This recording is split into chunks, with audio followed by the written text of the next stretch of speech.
Okey, insyaAllah kita mungkin dah boleh nak mulakan. Memandangkan doktor pun ada dah kan? Doktor ada ke Doktor Arina? Oh, Doktor Arina macam tak ada balik. Tadi doktor dah masuk tadi. Itu dah tahu. So doktor tak ada balik. Semua presenter dah ada dah kan? Untuk setiap group.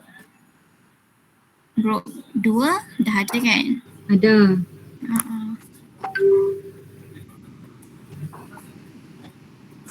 Group 2, group 1, Aini dengan Yasmin. Tak sure lah betul ke tak. Semua group? Ada. Kalau semua presenter group dah ada, kita akan start sikit lagi lah. Kita mungkin tunggu doktor dulu. Nanti kalau doktor dah masuk, mungkin sesiapa boleh beritahu saya kot. Saya takut saya tak take note. Okay, thank you semua. Good luck.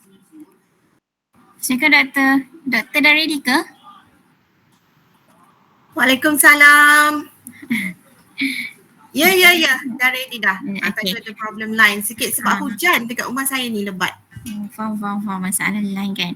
So insyaAllah mungkin kita dah boleh start lah. Siapa yang tak buka kamera lagi, bolehlah sedia untuk buka kamera. So tanpa kita buang masa lagi, kita akan start lah, okay? Okay. Bismillahirrahmanirrahim. Assalamualaikum warahmatullahi wabarakatuh. Salam sejahtera dan selamat petang buat anda semua. Yang berbahagia Dr. Arina binti Johari, pensyarah Bahasa Melayu untuk Komunikasi Antarabangsa yang dikasihi para pelajar Melkom sekalian. Sekali lagi, selamat datang ucapkan kepada anda semua ke webinar on Educational Linguistic. Saya Damia Azmi selaku pengerusi majlis anda pada petang ini. Alhamdulillah, bersyukur kita kehadrat ilahi kerana dengan limpah kurnianya dan keizinannya dapat kita dipertemukan dalam sebuah majlis yang bermakna ini.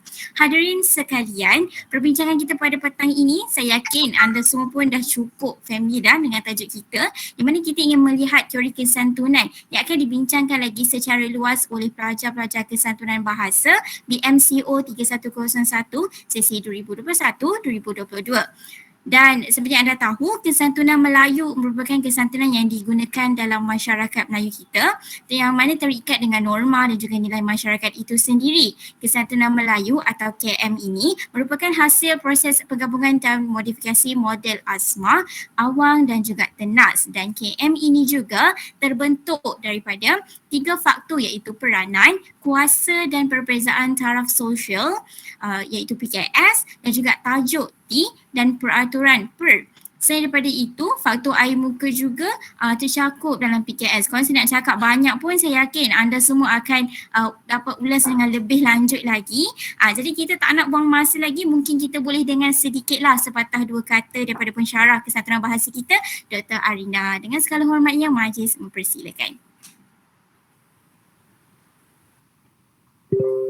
Baik, Assalamualaikum warahmatullahi wabarakatuh. Sekejap saya tengah share kita punya link di di Telegram. Kerana kita kalau boleh ada peserta daripada Uniza yang mungkin nak join, dan saya dah masuk dalam Telegram, so diorang boleh letakkan kita punya link tu. Okay, dan saya juga dah invite Dr. Nurul Zainiah dan juga Dr. Nurul Hanila dan pelajar-pelajar ARPOM jika mereka berminat untuk mendengar kita punya sesi pada petang ini. Baik, saya tak bercadang untuk bercakap lama sebab kita dah orang kata melalui pelbagai pengalaman suka duka, kita menyediakan poster dan sebagainya kan. Okay, jadi hari ni kita tak ada lain, kita memang nak dengar pembentangan sahaja daripada kumpulan-kumpulan yang telah bersusah payah menyediakan poster dan sebagainya, di mana saya menghargai segala usaha yang telah dilakukan oleh anda semua. Jadi saya mengucapkan selamat membentang kepada semua kumpulan yang terlibat pada hari ini, dan saya tak sabar untuk mendengar pembentangan ini. Okey, jadi saya serahkan semula kepada kita punya moderator. Okey, terima kasih. Assalamualaikum. Baik, terima kasih kepada doktor atas ucapan syukur ringkas sebentar tadi. Okey, tanpa kita mau masa lagi, saya ingin mempersilakan kumpulan kedua. Tersiap saya diketuai oleh Fida lah. Jadi dengan segala hormatnya dipersilakan.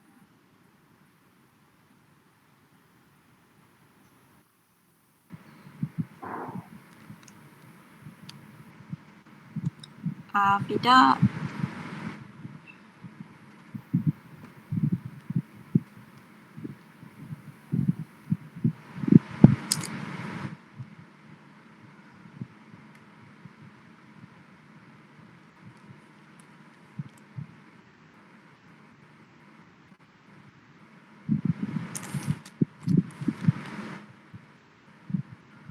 Besarkan dulu dah.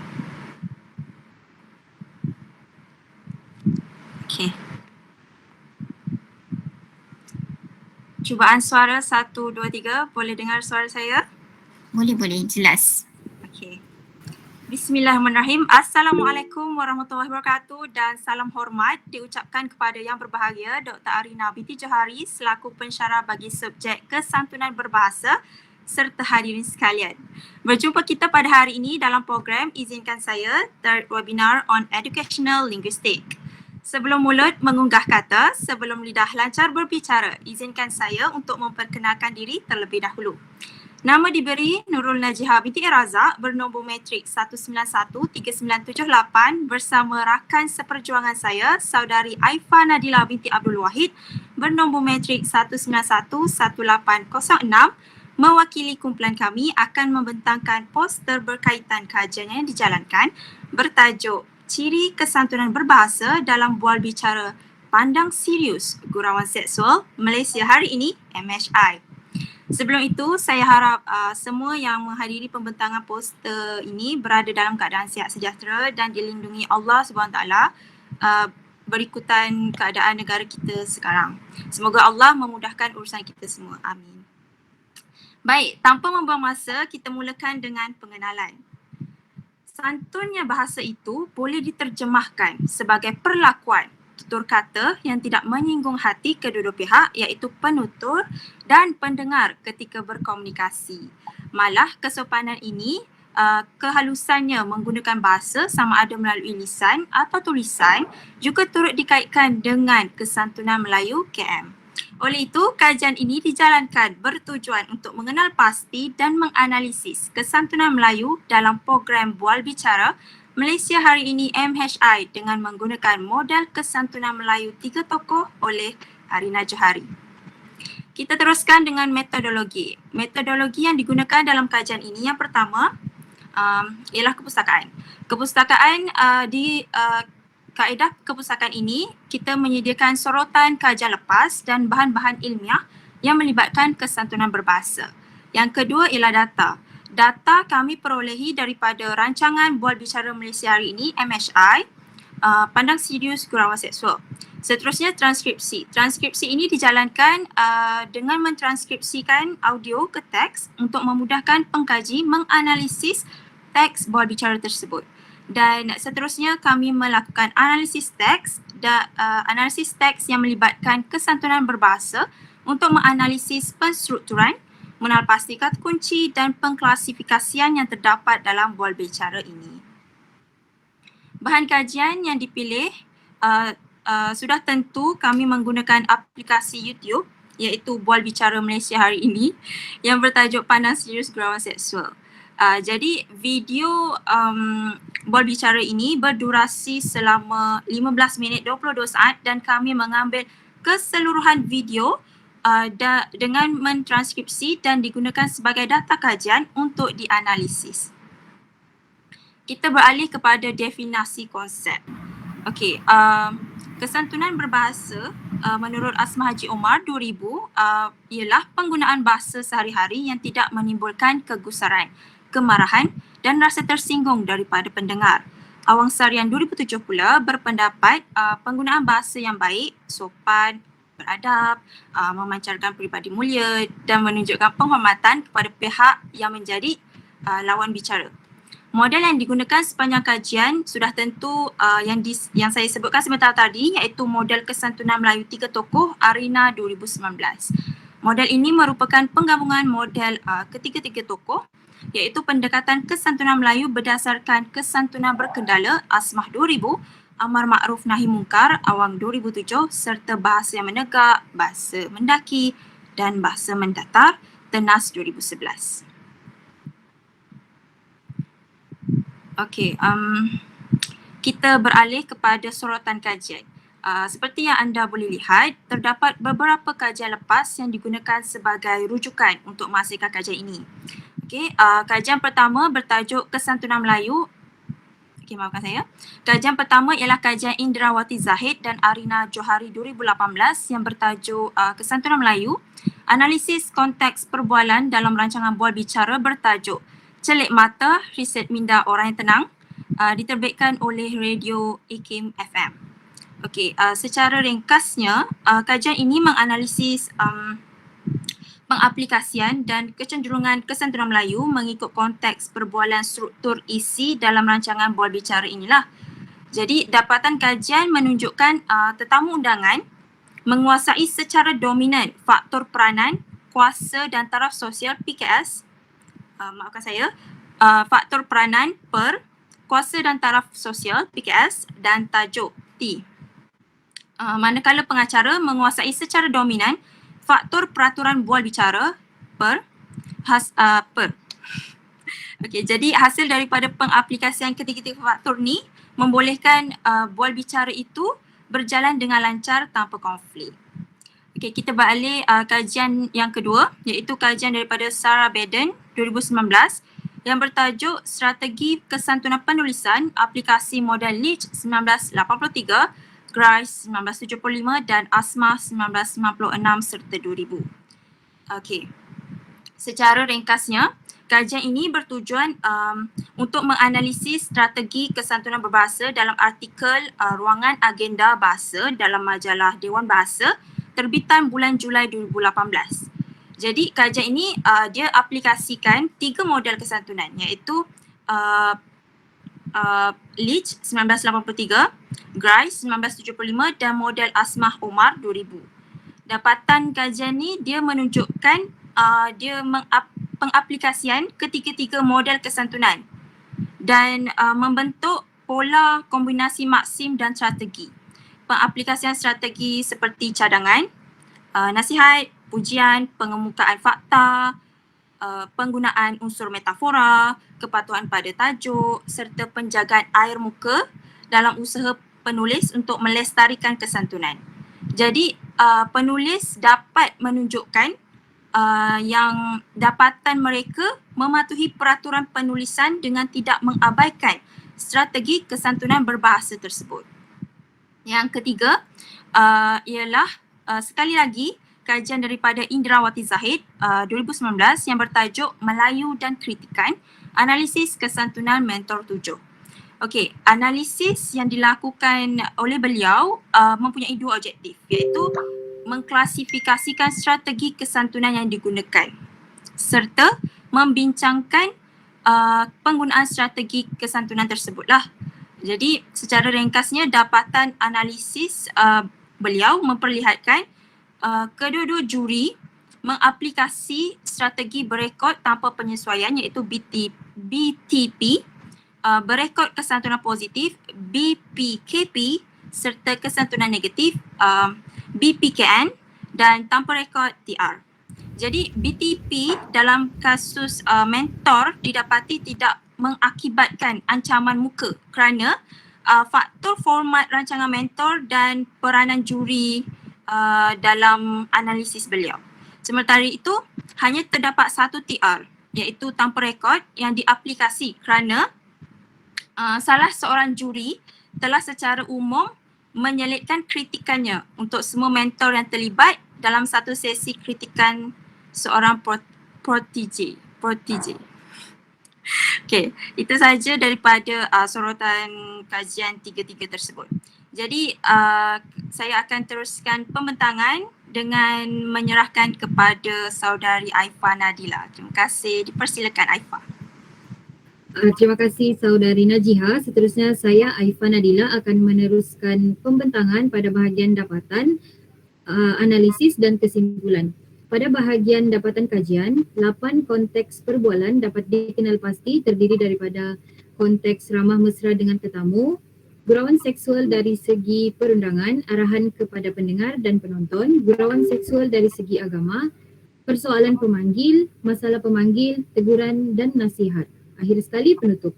Kami mengklasifikasikan konteks berdasarkan perkaitan atau tujuan sesuatu keadaan perbualan. Sekiranya dialog yang dituturkan berkaitan dengan perundangan, maka dialog tersebut akan diklasifikasikan di bawah konteks perundangan.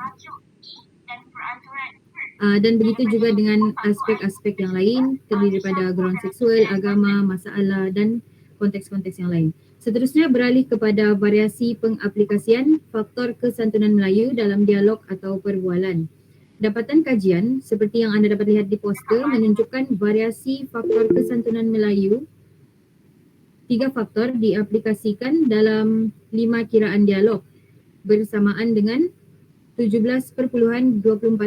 4 dialog dituturkan oleh pengacara manakala satu lagi dituturkan oleh tetamu undangan. Tetamu undangan 1, maafkan saya. Variasi kesantunan Melayu 2 faktor diaplikasikan dalam 14 kiraan dialog. Variasi 2 faktor ini merupakan variasi yang paling dominan, mencatat peratusan tertinggi sebanyak 48.28%, terdiri daripada 8 dialog pengacara dan masing-masing 2 dialog bagi tetamu undangan 1, tetamu undangan 2 dan pemanggil. Variasi yang terakhir, 1 faktor kesantunan Melayu diaplikasikan dalam 10 dialog bersamaan dengan 34.48%. 5 dialog pengacara, 1 dialog bagi setiap tetamu undangan dan 3 dialog dituturkan oleh pemanggil bagi variasi ini. Secara keseluruhannya, dialog dan peratusan penggunaan faktor kesantunan Melayu yang tertinggi ialah dialog pengacara sebanyak 17 kiraan bersamaan dengan 58.62%. Diikuti dengan pemanggil sebanyak 5 dialog, tetamu undangan 1 sebanyak 4 dialog dan akhir sekali tetamu undangan 2 dengan kiraan 3 dialog sahaja bersamaan dengan 10.34%. Seterusnya beralih kepada bahagian analisis. Pada bahagian ini saya akan menerangkan beberapa potongan dialog mengikut kelompok variasi iaitu variasi 3, 2 dan 1 faktor. Bagi variasi 3 faktor, kesantunan Melayu, potongan dialog pengacara yang sedang dipaparkan di skrin, turun bawah, Fida, poster, bahagian analisis.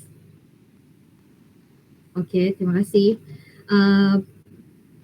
Gurauan dari segi perundangan untuk konteks yang kedua, bagi faktor kesantunan PKS iaitu air muka melibatkan peranan kuasa taraf sosial, pelakuan meminta tetamu undangan menerangkan mengenai topik perbincangan dengan menggunakan ujaran bagaimana kedudukannya menunjukkan peranan dan kuasa penutur sebagai pengacara untuk menanyakan persoalan kepada tetamu undangan. Penggunaan ungkapan saya nak tahu dalam contoh yang disertakan pula mewakili kuasa seorang pengacara bagi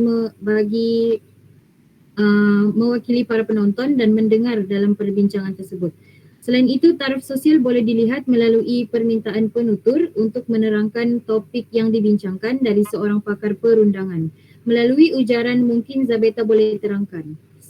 Situasi ini menunjukkan perbezaan taraf sosial kerana pengacara mengakui profesion tetamu undangan pertama sebagai seorang pakar perundangan. Seterusnya, T yang merupakan pematuhan pada tajuk atau bidang bual bicara turut dipatuhi apabila penutur mencuba untuk mematuhi topik perbincangan dengan menerangkan penerangan awal secara ringkas dan jelas kepada tetamu undangan dengan menggunakan ungkapan bukan lebih kepada profession tapi lebih kepada inilah isu yang kita nak bincangkan. Penerangan yang diberikan oleh penutur menunjukkan pematuhan topik yang telah ditetapkan oleh pihak penganjur supaya jawapan yang diberikan oleh tetamu undangan menepati jawapan yang diingini iaitu penerangan dari segi undang-undang tanpa mengambil kira profession yang disebut oleh penutur sebelum itu. Seterusnya, atau pematuhan pada peraturan bual bicara boleh dilihat dari penggunaan ujaran. Mungkin Zabeta boleh terangkan mematuhi peraturan bual bicara yang telah ditetapkan. Menurut Nurul Amira Ceso, penggiliran bertutur boleh ditentukan oleh penutur dengan menyebut nama penutur berikutnya. Seterusnya beralih kepada contoh analisis 2 faktor. Saya akan menerangkan contoh bilangan yang keempat dalam poster. Encik Azlan, ada soalan untuk ditanyakan kepada tetamu. Okey, dialog ini mengandungi 2 ujaran santun. Yang pertama PKS. Faktor PKS ini boleh dilihat dalam ujaran encik yang digunakan sebagai panggilan hormat kepada pemanggil. Bagi pula, ujaran ada soalan untuk ditanyakan merupakan ujaran yang sopan dan telah mematuhi peraturan komunikasi untuk mengalu-alukan pemanggil bertanyakan soalan. Seterusnya, analisis satu faktor. Saya akan menerangkan dialog yang ketujuh dalam poster. Dialog ini mematuhi T kerana pengacara telah membahaskan topik tekanan yang mempunyai berkaitan dengan topik utama iaitu gurauan seksual. Ungkapan ini menunjukkan pengacara menyokong pernyataan tetamu undangan sebelumnya yang menyatakan mangsa gurauan seksual mengalami trauma. Kemudian pengacara meneruskan lagi topik perihal tekanan ini dengan menyatakan kesan tekanan kepada mangsa seperti dalam ujaran yang dituturkan. Keadaan diri dia kalau takut-takut dia pun stres, murung, depression dan sebagainya. Akhir sekali, secara keseluruhannya, individu-individu yang menjalankan komunikasi dua hala atau peserta perbualan dalam program Bual Bicara Malaysia hari ini khususnya bertajuk Pandang Serius Gurauan Seksual telah berjaya mengamalkan aspek kesantunan yang jelas. Aspek kesantunan Melayu yang diamalkan terdiri daripada per, T serta PKS seperti yang diterangkan sebelumnya. Pengaplikasian kesantunan Melayu tertinggi adalah pada analisis dua faktor sebanyak 48.28%. Kemampuan peserta perbualan Malaysia hari ini dalam mengekalkan aspek kesantunan telah berjaya menjaga kelancaran dan mengelakkan konflik dalam komunikasi yang sedang berlangsung. Itu saja pembentangan daripada kami. Sekian, terima kasih.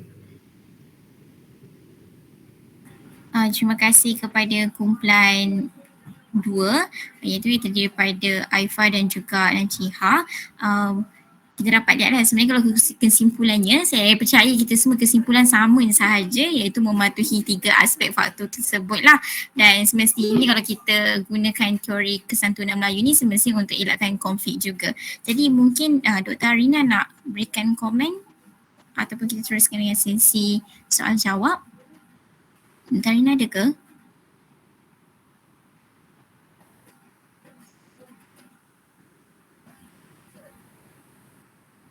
Dr. Arina mungkin line tak ada kot.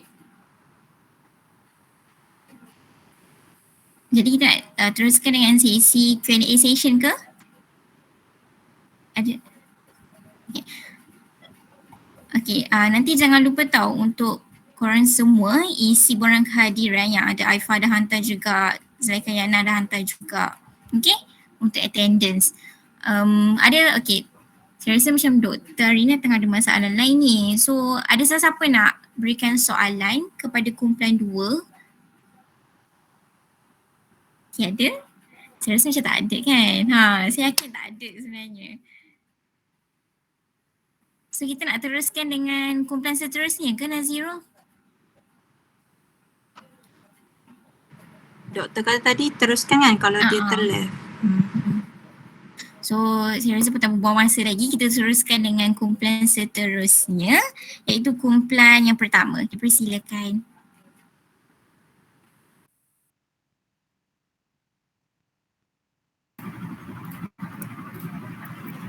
Okey, baik. Terima kasih buat saudari pengurusi majlis. Assalamualaikum warahmatullahi wabarakatuh dan selamat petang saya ucapkan buat yang berbahagia Dr. Arina binti Johari dan semua rakan-rakan seperjuangan saya sekalian. Okey, baiklah, pada pembentangan kali ini saya dan seorang lagi rakan saya iaitu saudari Yasmin Farhana akan mewakili rakan-rakan kami daripada kumpulan 1 yang akan membentangkan poster yang diberi tajuk kombinasi faktor kesantunan Melayu dalam bual bicara kemusykilan agama. Baiklah, sebelum saya teruskan, saya Nurul Auni binti Muhammad Rusdi 1916882. Baiklah, untuk bahagian pengenalan, kesantunan merujuk kepada kelakuan yang santun, berbudi pekerti dan perilaku yang halus serta beretika. Kesantunan pula menurut Kamus Dewan edisi keempat ialah perihal santun, kesopanan, kehalusan budi bahasa dan budi pekerti yang baik serta lisan atau secara tulisan. Manakala menurut Awang Sarian, beliau juga mentakrifkan bahawa kesantunan sebagai penggunaan bahasa yang baik, sopan serta beradab. Selain daripada itu, tokoh seterusnya iaitu Asmah Haji Omar pada tahun 2000 turut menjelaskan makna kesantunan itu sendiri daripada sudut pandangan bahasa Melayu sebagai penggunaan bahasa yang tidak menimbulkan kemarahan ataupun rasa tersinggung dan kegusaran kepada pendengar dalam komunikasi harian. Beliau juga telah membahagikan kesantunan kepada dua bahagian iaitu kesantunan asas dan kesantunan berkala. Selain itu, tokoh barat juga seperti Leach juga mendefinisikan kesantunan sebagai perlakuan yang dapat mengurangkan pergeseran dalam suatu interaksi. Dalam usaha untuk mengurangkan berlakunya konflik ketika menggunakan bahasa, perlu menggunakan bahasa yang halus. Kita perlu menggunakan bahasa yang halus, beradab, sopan dan berperilaku lemah lembut.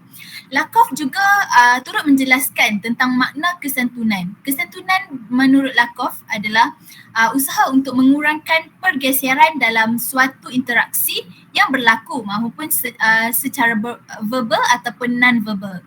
Baiklah, apa yang kita dapat simpulkan di sini merujuk kepada pandangan-pandangan dan penjelasan tentang kesantunan itu dapat disimpulkan bahawa bahasa kesantunan bukan sahaja merujuk kepada penggunaan bahasa yang halus tetapi juga merujuk kepada perilaku yang berbudi pekerti. Baiklah, kajian ini berobjektifkan untuk menganalisis ketiga-tiga faktor kesantunan Melayu yang diaplikasikan oleh pemeran komunikasi dalam rancangan Bual Bicara Tanyalah Ustaz. Menilai, selain itu kami juga membuat kajian ini untuk menilai kecenderungan ketiga-tiga faktor kesantunan Melayu yang diaplikasikan dalam rancangan Bual Bicara tersebut. Baiklah, metodologi kajian kami.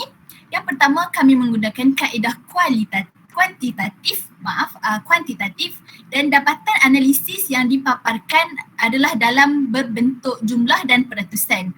Yang kedua, kami melakukan analisis teks yang melibatkan beberapa langkah iaitu mengkategorikan data analisis, struktur isi yang dipecahkan berdasarkan 4 jenis pemeran iaitu pengacara, tetamu undangan, pemanggil dan pengirim. Datanya kemudiannya dilabelkan mengikut kod-kod yang tertentu. Baiklah, yang ketiga adalah transkripsi iaitu data yang telah dimuat turun ditranskripsi bagi tujuan penyediaan proses analisis teks. Dan data yang dimuat turun daripada laman sesawan YouTube. Seterusnya kami untuk makluman semua hadirin, kami menggunakan model pola kombinasi strategi oleh strategi dan maksim oleh Arina Johari pada tahun 2019. Saya serahkan sambungan pembentangan kepada saudari Yasmin Farhana. Baiklah, terima kasih Auni untuk penerangan sebentar tadi. Bismillahirrahmanirrahim. Assalamualaikum dan selamat sejahtera kepada Puan Arina, pengacara majlis dan rakan-rakan sekalian.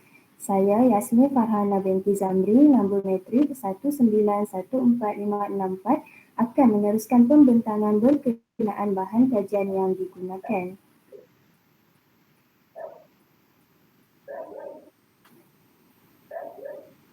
Kajian ini menggunakan rancangan bual bicara iaitu Tanyalah Ustaz yang bertemakan kerohanian bertajuk pengajian hadis calon terbaik penghuni kubur yang telah dimuat naik dalam laman sesawan YouTube pada 7 Disember 2021. Rancangan bual bicara ini sering disiarkan di televisyen, saluran TV3 dan saluran TV9 pada setiap hari jam 6.30 pagi. Penerbit utama rancangan ini ialah saluran TV3. Rancangan ini berformat interaktif yang melibatkan beberapa pemeran komunikasi iaitu pengacara yang menampilkan seorang da'i daripada program da'i TV3 iaitu Da'i Anas serta tetamu undangan Ustaz Firdaus Subhi, pemanggil secara atas talian dan soalan berdasarkan kiriman dari Facebook. Sesuai dengan sifat rancangan kerohanian ini, konteks perbualan yang tercakup dalam bahan ini mengandungi ujaran meminta dan memberi nasihat yang dikendalikan oleh pengacara beserta tetamu undangan selain khalayak yang turut mengambil bahagian dalam rancangan ini. Fokus analisis hanya pada konteks perbualan struktur isi yang melibatkan pemeran komunikasi iaitu pengacara tetap, tetamu undangan, pemanggil secara atas talian dan pengirim soalan melalui Facebook dalam rancangan ini. Daripada 30 minit awal program buat bicara yang berlangsung, sebanyak 18 dialog ditemui menggunakan 3 faktor lengkap kesantunan Melayu. Kita pergi kepada permasalahan kajian. Pengkaji berhasrat untuk melakukan kajian ini kerana ingin menganalisis konteks perbualan dalam rancangan Tanyalah Ustaz di TV3 sama ada ianya menepati ataupun tidak faktor lengkap kesantunan Melayu selaras dengan teori model kesantunan 3 tokoh yang diperkenalkan oleh Arina pada tahun 2019. Seperti yang diketahui, sebenarnya masih terdapat rancangan bual bicara yang tidak begitu santun dalam mengendalikan sesuatu bual bicara. Oleh itu, pengkaji berhasrat untuk membuat kajian berkaitan kesantunan Melayu bagi memastikan bual bicara yang dikaji ini pastinya menepati kesantunan yang sewajarnya. Kesantunan menurut Asma pada tahun 2000 ialah penggunaan bahasa sehari-hari yang tidak menimbulkan rasa gusar, marah dan tersinggung pihak lawan. Manakala menurut Nuriati pada tahun 2005, beliau menegaskan bahawa kesantunan sebagai penggunaan kata-kata yang sesuai yang tidak menimbulkan konflik dan sentiasa menjaga air muka pendengar, serta menurut Sarah dan Indirawati pada tahun 2016, apabila konflik dapat dielakkan, maka objektif komunikasi akan dapat dicapai.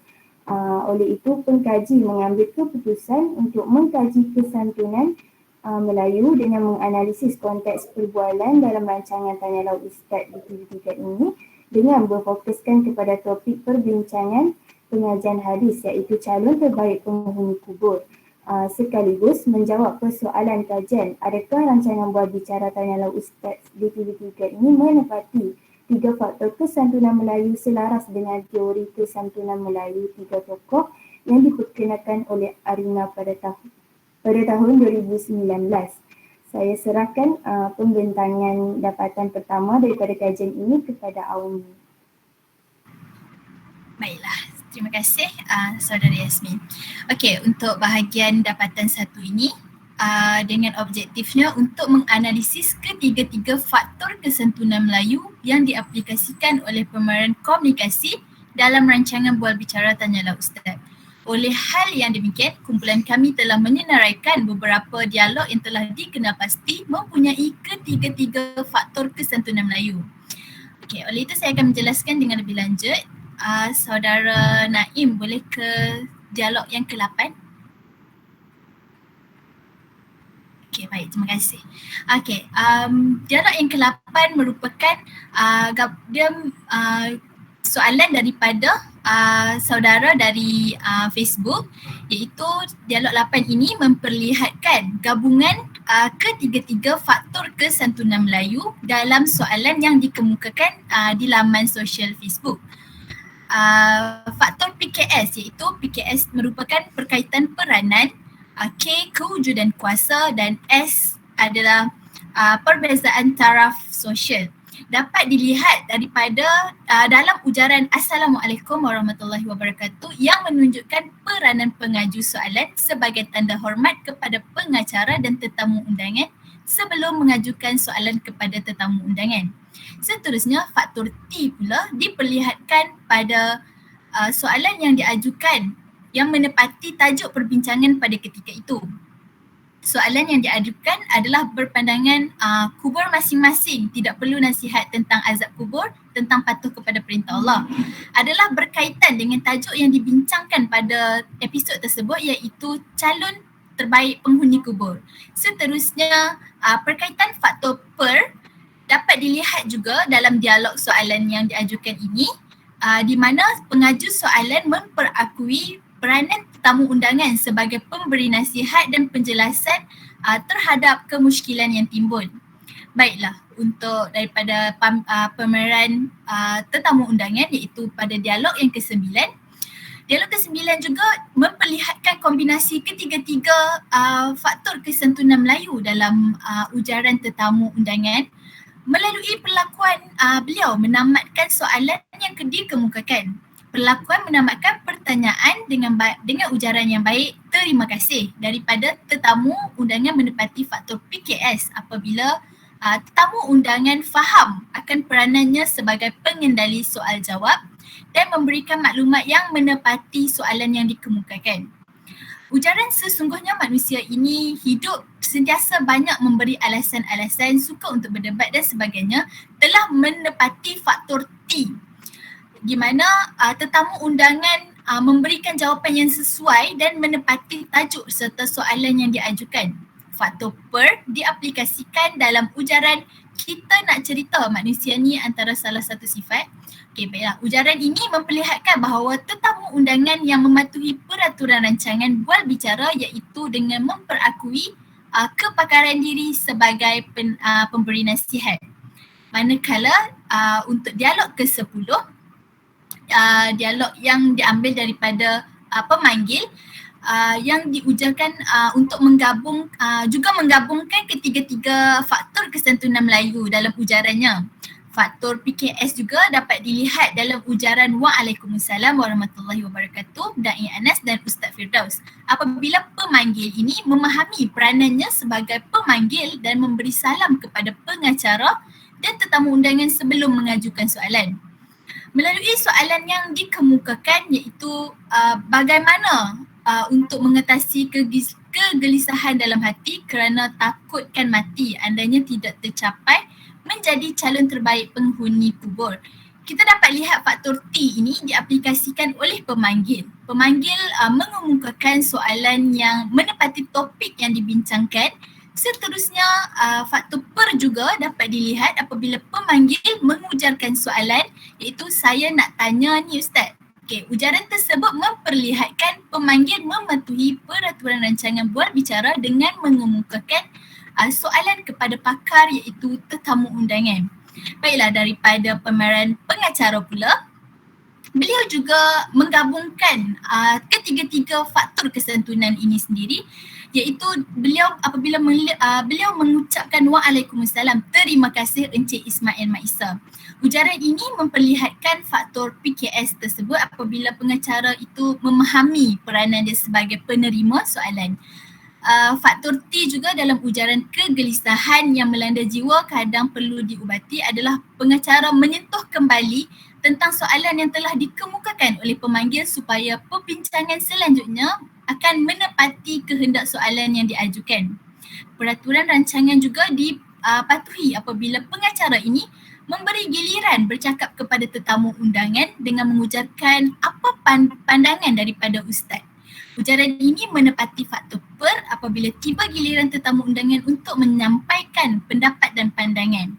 Baiklah, dapat disimpulkan di sini berdasarkan analisis yang kami lakukan, semua pemeran-pemeran menggunakan beliau menggabungkan kesemua faktor, ketiga-tiga faktor kesantunan Melayu dalam ujarannya dalam perbincangan mereka dalam program Tanyalah Ustaz ini. Baiklah, untuk dapatan kedua saya akan serahkan pembentangan kepada saudari Yasmin. Terima kasih Auni. Saya akan teruskan dengan pembentangan dapatan kedua iaitu bagi menjawab objektif kedua kajian dengan menganalisis dialog berdasarkan dapatan pertama sebentar tadi.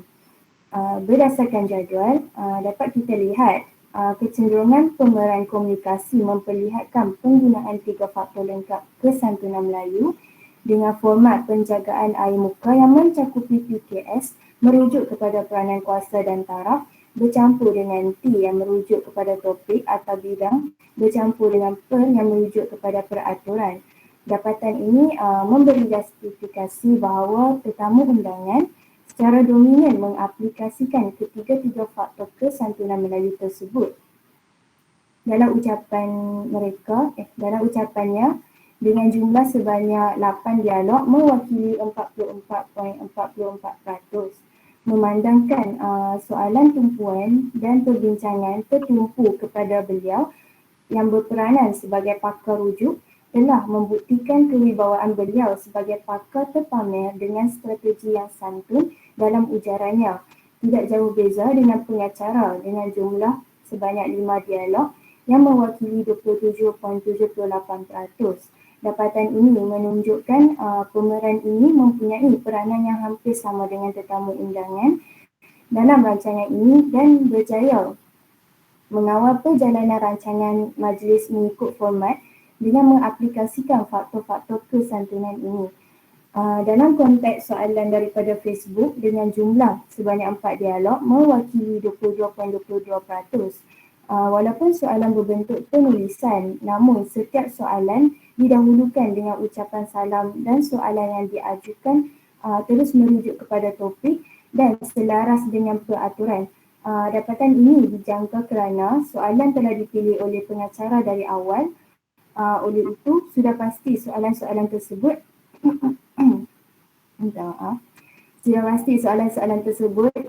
telah ditapis sebelum disiarkan. Akhir sekali, dapat kita lihat pemanggil secara atas talian sebanyak satu dialog yang mewakili 5.55%. Menunjukkan kecenderungan yang lebih rendah terhadap penggunaan 3 faktor lengkap kesantunan Melayu kerana tingkah mereka tidak dikawal dan sukar dijangka namun masih berkaitan dengan tajuk, peraturan, peranan kuasa dan taraf sosial. Sehubungan dengan itu, walaupun dapatan diambil daripada 30 minit awal rancangan sahaja, kesantunan Melayu yang menggunakan ketiga-tiga faktor jelas dapat dilihat telah digunakan oleh pemeran-pemeran dalam rancangan berbicara Tanyalah Ustaz ini dengan baik dan tepat. Kesimpulannya, pada pendapat pengkaji kajian berkaitan analisis kesantunan Melayu dalam rancangan berbicara ataupun program temu bual sememangnya perlu dipelajari. Naim boleh ke poster kesimpulan. Kerana dapat memberi pendedahan kepada semua masyarakat tentang faktor serta strategi yang perlu dan sesuai untuk digunakan sewaktu berinteraksi supaya dapat mencapai tahap komunikasi yang bersesuaian dengan situasi. Dapatan ini juga mencerminkan bahawa aspek kesantunan dititik beratkan oleh pemeran utama dalam rancangan ini iaitu tetamu undangan yang merupakan seorang tokoh yang dihormati sebagai pakar rujuk dan pengacara yang bersesuaian dengan tugasnya bagi menjayakan komunikasi yang berlangsung. Kedua-duanya ternyata telah melaksanakan tanggungjawab yang diamanahkan dan mematuhi peraturan rancangan yang ditetapkan. Hal yang sama juga dapat dilihat pada pemeran komunikasi yang lain iaitu pemanggil dan penyataan soalan menerusi Facebook. Ini selari dengan pernyataan Arina dan Indirawati pada tahun 2016 bahawa setiap pemeran perbualan perlu sentiasa bersikap menyantuni layak demi memastikan situasi bebas konflik tercapai. Secara keseluruhannya, dapatan analisis ini telah membuktikan bahawa wujudnya faktor yang menandai kesantunan dalam konteks komunikasi secara berbicara yang berlangsung. Sekian daripada saya dan Auni. Saya akhiri pembentangan ini. Terima kasih.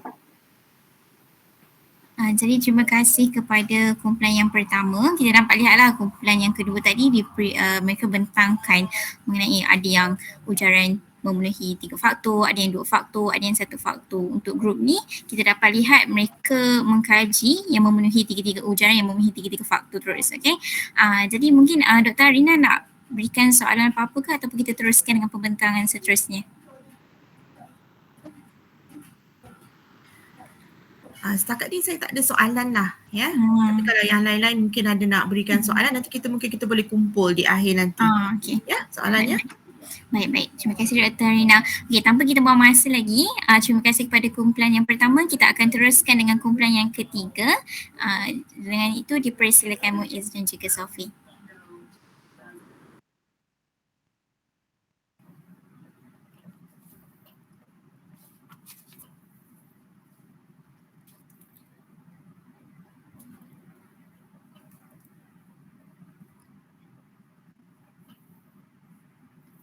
Baik, cubaan suara 1 2 3. Bismillahirrahmanirrahim. Assalamualaikum warahmatullahi wabarakatuh. Hadir ke bahau membelikan ikan haruan di atas rantang. Sebelum pembentangan kuteruskan, ucapkan selamat datang. Lebih dahulu, terima kasih diucapkan kepada saudari moderator ataupun pengurusi majlis atas jemputan. Dialu-alukan atau yang diraikan pensyarah kesayangan kami, Dr. Arina binti Johari, yang menjadi salah satu tunjang utama dalam program politeness politeness webinar. Okay. Saya tidak mahu menjadikan pembentangan ini adalah satu benda yang kita tekankan ataupun kita fokus disebabkan faktor masa yang kita buat waktu petang dan kita pun telah menjalani program dari pagi, ya. Jadi saya akan menjelaskan dengan lebih mudah dan lebih terperinci ataupun lebih jelas tanpa merumitkan keadaan di sini, ya. Baik, saya pergi kepada pendahuluan dulu. Baik, melihat kepada tajuk kami, variasi faktor kesantunan Melayu dalam wacana motivasi jiwa di TV Al-Hijrah. Jadi saya cuba menyampaikan dengan penuh kejiwaan. Baik, kita pergi kepada kesantunan. Masyarakat Melayu terkenal dengan kesantunan yang sangat tinggi. Ya. Itu boleh selari dengan apakah itu tujuan kesantunan ataupun komunikasi dengan menggunakan kesantunan. Selari dengan budaya kita, iaitu mengeluarkan kata-kata yang indah ataupun kata-kata yang baik dan tidak menimbulkan konflik. Dan menjaga hati dan air muka pendengar ataupun orang yang kita ingin sampaikan maklumat itu. Baik, dan keharmonian dalam komunikasi adalah penting dalam setiap diri ataupun dalam kehidupan kita sebagai masyarakat yang harmoni. Baik, santai saja. Sedikit resah, sedikit gementar berbaju kemeja serba merah. Jangan takut, jangan gentar. Ku di sini hanya membentang, bukannya ceramah. Baik. Okey, saya. Baik, kita pergi kepada kajian literatur. Kita pergi kepada pengenalan program ni atas kita. Baik. Sedikit mengenai bahan kajian yang kami gunakan. Baik, bahan kajian yang kami gunakan ini adalah salah satu program yang terbaru yang diterbitkan oleh TV Al-Hijrah. Pada pengetahuan semua, okey baik Doktor, saya ada, maafkan saya semua, saya ada sedikit gangguan di sini. Baik. Pada maklumat semua ya, program Jiwa ini adalah program terbaru TV Al-Hijrah. Baru dilaksanakan ataupun baru diterbitkan pada tahun ini 2021 pada tanggal 13 hari bulan 10. Okey, untuk lebih kita faham apa yang kami kaji sekarang ni. Baik. Dan program ini sangat kenalah dengan apa yang berlaku pada keadaan sekarang, di mana pada bulan 10 itu keadaan negara tidaklah begitu harmoni ataupun terdapat beberapa masalah seperti kekangan pergerakan dan sebagainya. Jadi idea-idea itu dikeluarkan oleh penerbit yang baru berusia 22 tahun, iaitu Nur Hidayah. Okey, penerbit rancangan dan di bawah seliaan Finas. Dan program ini barulah mencapai ataupun barulah diusahakan untuk menjalani percubaan selama 4 episod.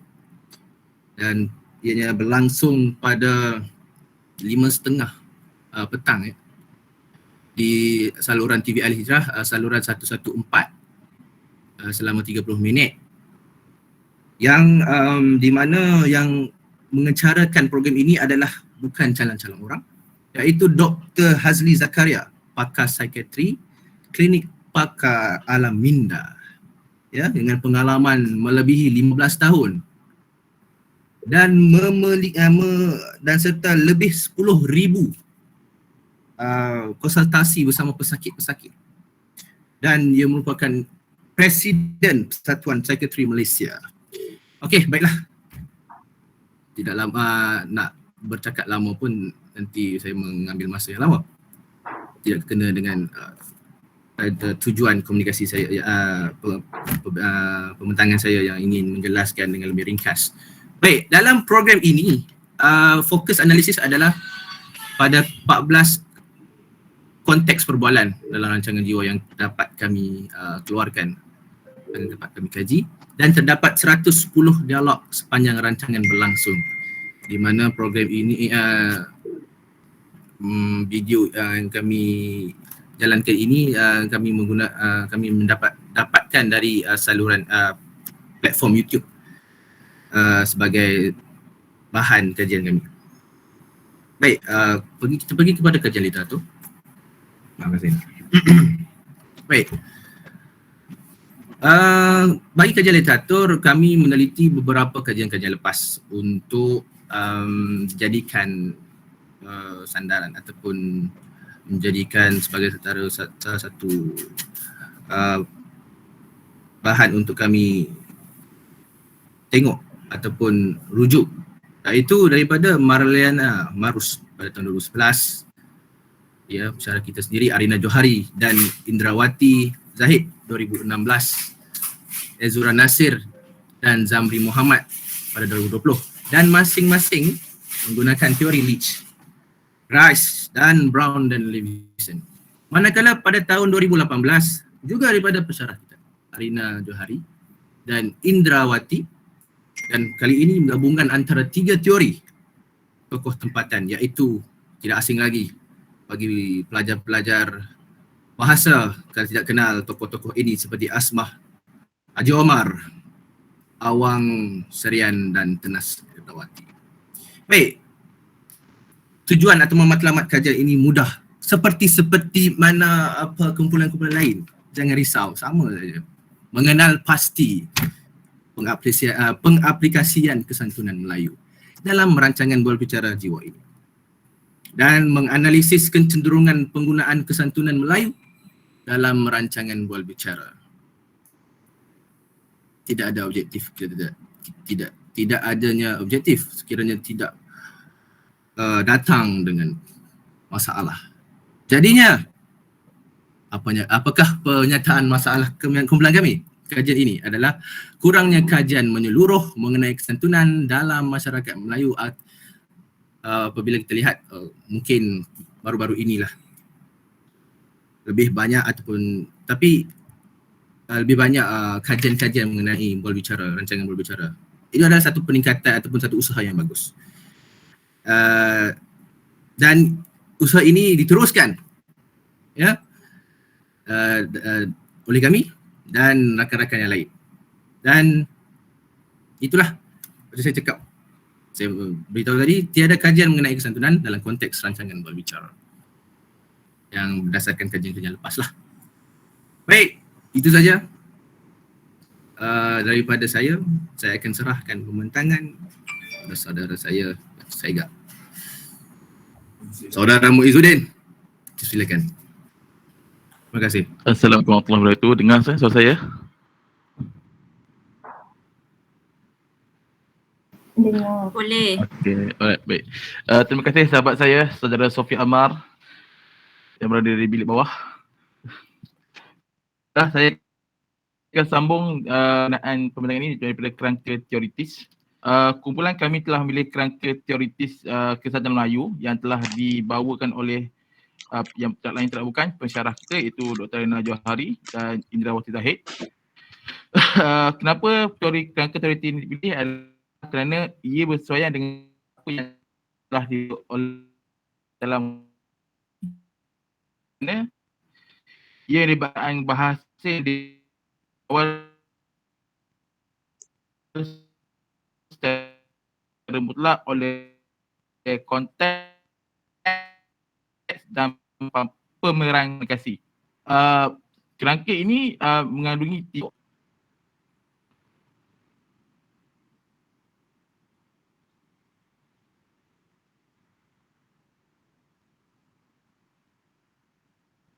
Muiz sekat-sekat. Oh ya ke? Sekejap. Okey, ni letak line ni. Saya cuba tukar line.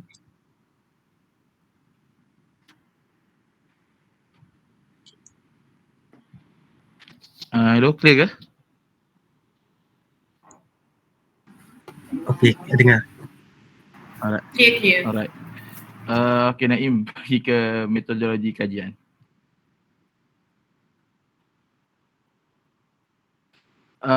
Okey. Dalam kajian ini kami telah melakukan menggunakan beberapa metod untuk menjalankan kajian. Metod pertama ialah kepustakaan yang mana kami telah melakukan beberapa sorotan kajian melihat beberapa kajian yang lepas seperti yang dibawakan oleh Saudara Sofi di atas tadi, iaitu kajian oleh Malina Maros, Arina dan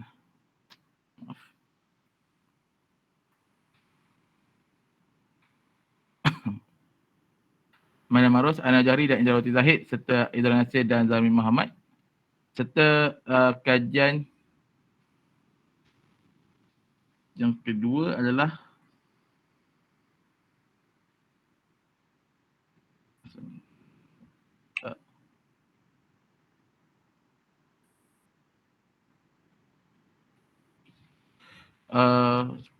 hello, dengar tak?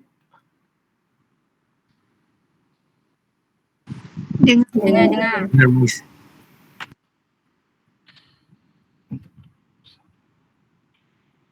Okey.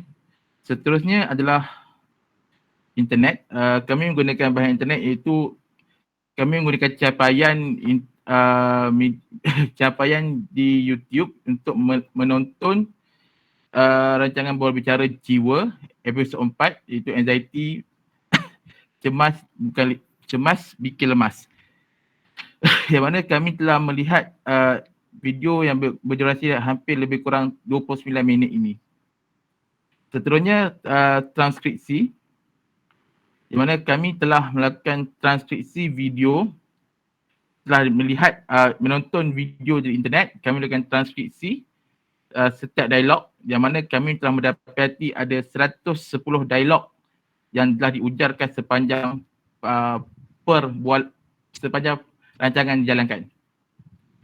Analisis teks, kemudian kami melakukan analisis teks yang mana teks dianalisis bagi menentukan di kumpulan apakah sewajarnya diletakkan, sama ada PKS iaitu peranan kuasa dan sosial, tara sosial, per ataupun peraturan, dan T, tajuk.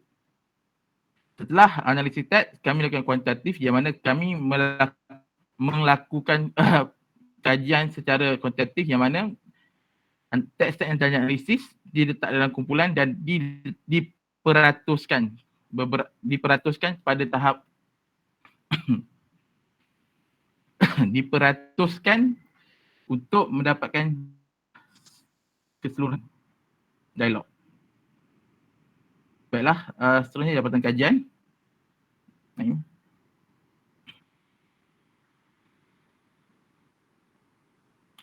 Alright.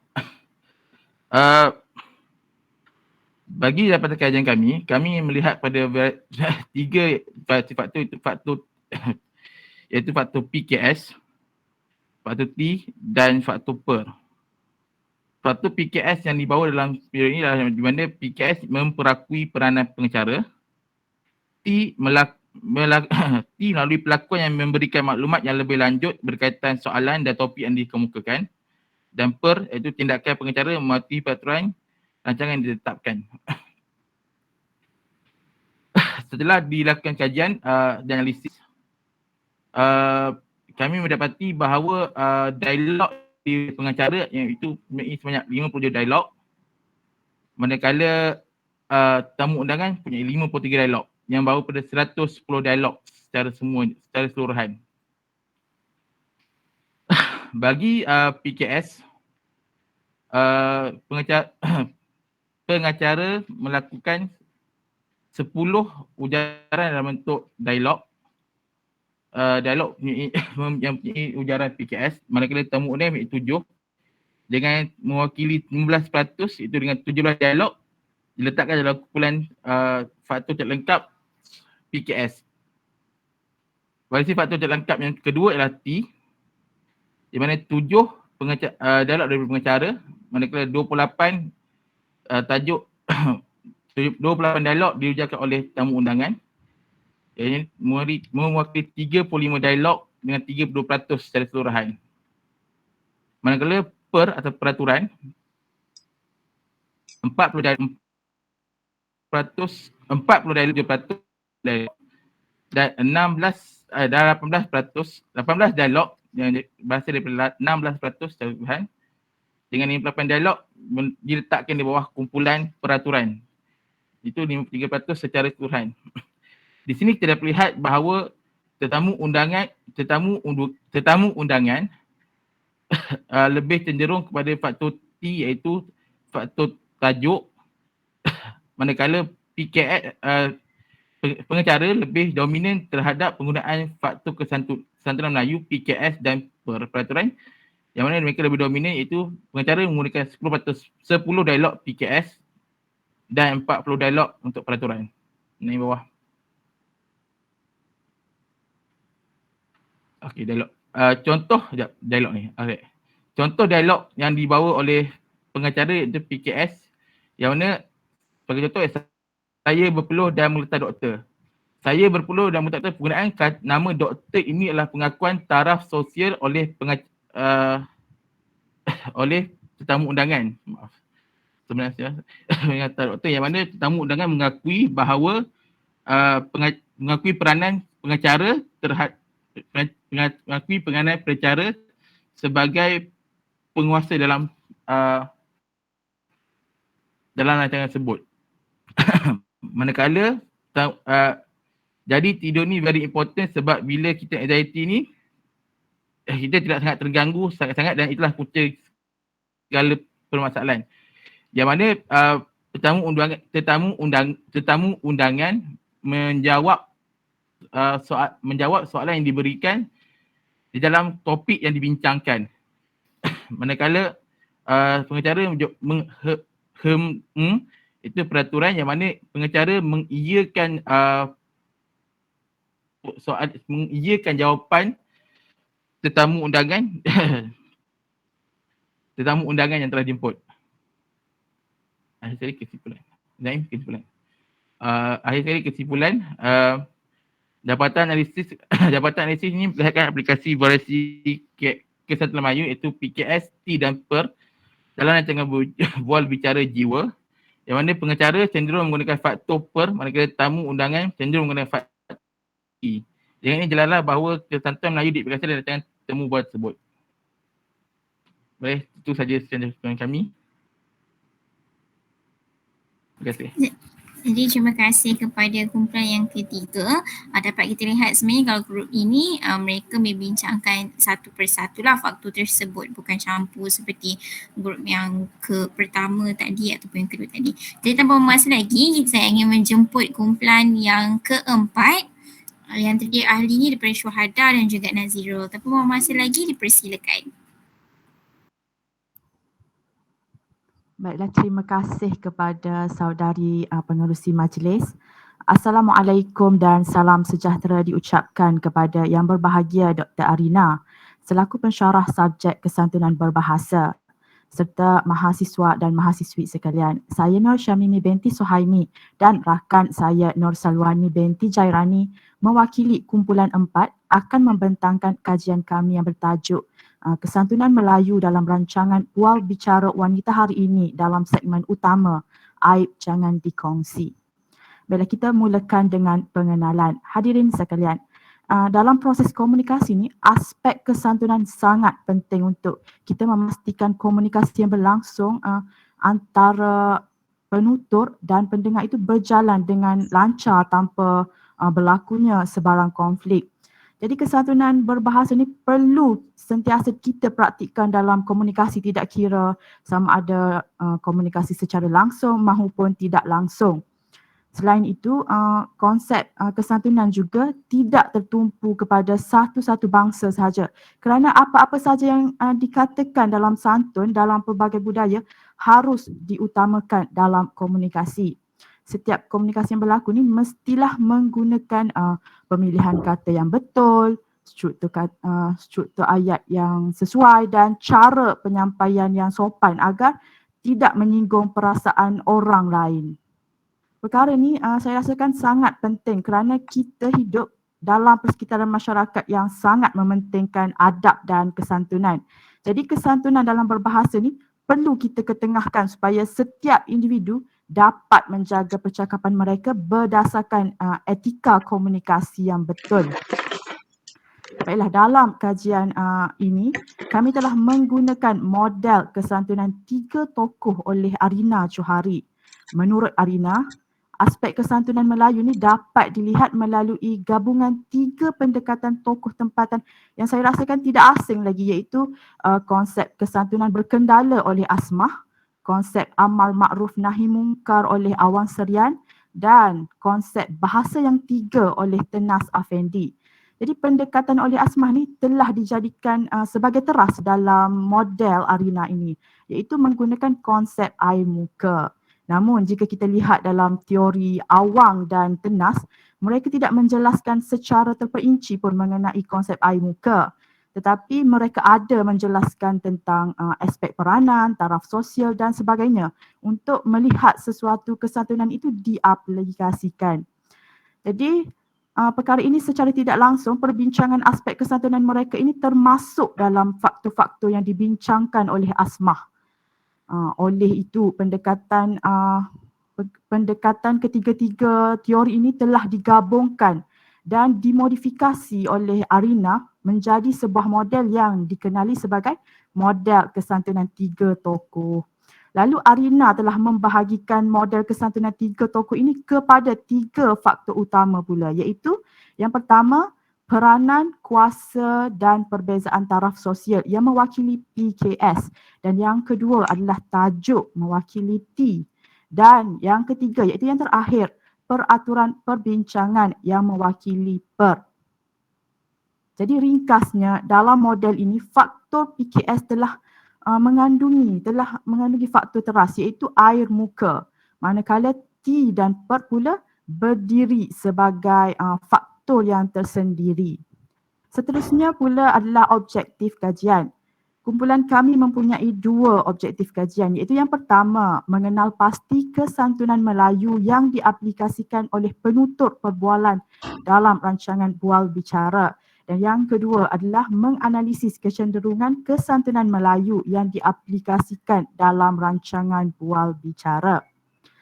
Pada bahagian bahan kajian, kami telah menggunakan rancangan bual bicara wanita hari ini dalam segmen utama hari Khamis bersamaan 21 Oktober 2021 bertajuk Aib Jangan Dikongsi.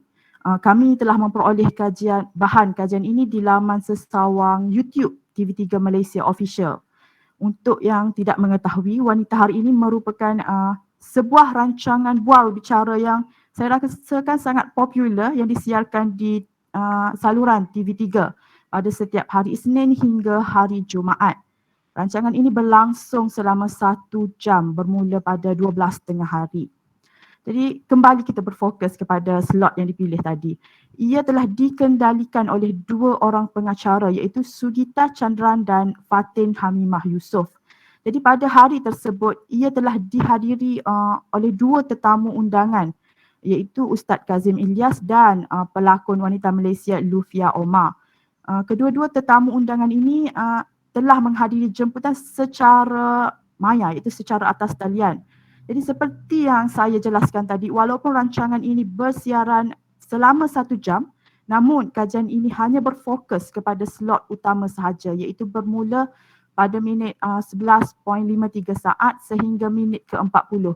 iaitu hanya berdurasi selama 28 minit sahaja. Kami memilih rancangan tersebut kerana kami dapati rancangan ini mengandungi ujaran meminta dan memberi nasihat, pematuhan topik perbualan dan peraturan perbincangan. Selain itu, kami dapati juga berlakunya kesantunan dalam komunikasi silang budaya antara pengacara satu iaitu Sugita Chandran yang berbangsa India dengan peserta perbualan lain.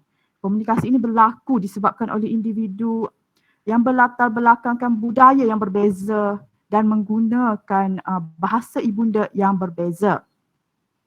Jadi beralih pula kita kepada metodologi kajian. Berdasarkan bahan kajian, kami telah melaksanakan beberapa kaedah antaranya kaedah kepustakaan di mana kami merujuk kajian-kajian lepas dan membuat pembacaan untuk kami lebih memahami teori yang dipilih. Jadi untuk mendapatkan dapatan kajian, kami telah menjalani beberapa proses iaitu mentranskripsi dialog dalam bual bicara tersebut kepada bentuk penulisan. Kemudian kami menganalisis teks bagi mendapatkan dapatan yang boleh menjawab objektif kami. Kajian kuantitatif juga turut kami lakukan untuk mendapatkan kecenderungan penggunaan kesantunan Melayu dalam bual bicara. Seterusnya data tersebut kami rekod dan paparkan dalam bentuk kekerapan dan peratusan. Jadi setakat ini sahaja daripada saya. Rakan saya Nur Salwani akan meneruskan perbentangan ini dengan dapatan kajian. Silakan Salwani. Terima kasih Syamimi. Percubaan suara boleh dengar ke? Boleh. Okay. Baiklah, terima kasih kepada Syamimi atas penerangan mengenai model kesantunan Melayu tiga tokoh seperti tadi. Baiklah, saya Nur Salwani akan meneruskan pembentangan kumpulan kami dengan menerangkan dapatan dan perbincangan kajian. Baiklah, pertama sekali saya akan membentangkan dahulu dapatan bagi objektif yang pertama iaitu mengenal pasti kesantunan Melayu yang diaplikasikan oleh penutur perbualan dalam rancangan bual bicara. Untuk pengetahuan semua, hasil daripada analisis yang kami peroleh, dapatan kami ini akan berfokus kepada kesantunan Melayu yang tidak lengkap sahaja. Oleh itu, dapatan kami akan dipersembahkan secara satu persatu iaitu faktor PKS, faktor T dan juga faktor PER. Baiklah. Kita mulakan dengan faktor PKS. Berdasarkan dialog yang anda dapat lihat di poster ini, didapati pengacara satu telah memperakui peranannya sebagai pengatur berbicara dengan menentukan giliran tutur bagi setiap peserta perbualan. Buktinya kita dapat lihat pada frasa okey baik. Kemudian kita dapat lihat juga dalam ujaran terakhir pada dialog ini yang berbunyi, jadi Datuk Ustaz, boleh Datuk Ustaz berikan maksud di sebalik aib itu? Daripada ungkapan tersebut, kita dapat lihat bahawa pengacara satu menunjukkan kuasanya untuk meminta tetamu undangan iaitu Datuk Ustaz Kazim Elias untuk memberikan maksud aib kepada para penonton. Manakala aspek taraf sosial pula jelas dapat kita lihat daripada panggilan Datuk Ustaz. Panggilan ini dapat membezakan kedudukan sosial antara diri pengacara dengan ustaz. Walaupun kita sedia maklum bahawa pengacara satu iaitu Sugita Chandran berlainan agama, tetapi beliau tetap menggunakan panggilan Datuk Ustaz sebagai tanda beliau menghormati seseorang yang berilmu agama tinggi. Di sini juga kita dapat lihat bahawa Sugita Chandran beliau cuba untuk menyesuaikan diri dengan budaya Melayu dalam kalangan Muslim iaitu dengan menggunakan panggilan Ustaz. Secara ringkasnya kita dapat lihat bahawa faktor PKS ini turut boleh diaplikasikan dengan baik oleh mereka yang bukan berbangsa Melayu seperti pengacara pertama tadi iaitu Sugita Chandran. Okey. Kemudian untuk faktor T, faktor tajuk pula, kita dapat lihat di poster ini merupakan dialog yang dituturkan oleh Datuk Ustaz Kazim Elias yang memberi nasihat tentang menjaga aib. Tindakan Ustaz Kazim ini yang memberi jawapan ataupun perbincangan yang menepati kehendak soalan pengacara sekaligus menepati topik yang berkaitan dengan menjaga aib.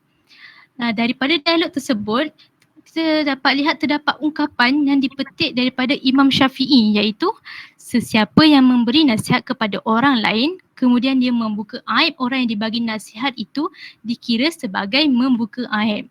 Ungkapan tersebut memperlihatkan usaha Ustaz Kazim untuk melengkapkan perbincangan seperti kehendak soalan dan sekaligus dapat meningkatkan kefahaman pendengar.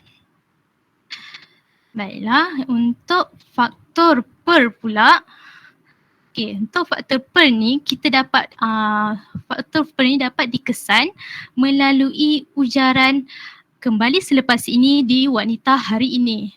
Daripada ujaran tersebut kita boleh nampak perlakuan itu telah menepati peraturan rancangan bual bicara kerana situasi tersebut menunjukkan bahawa pengacara itu sentiasa sedar dengan tempoh masa yang telah ditetapkan oleh pihak penerbit supaya rancangan bual bicara itu berjalan dengan lancar.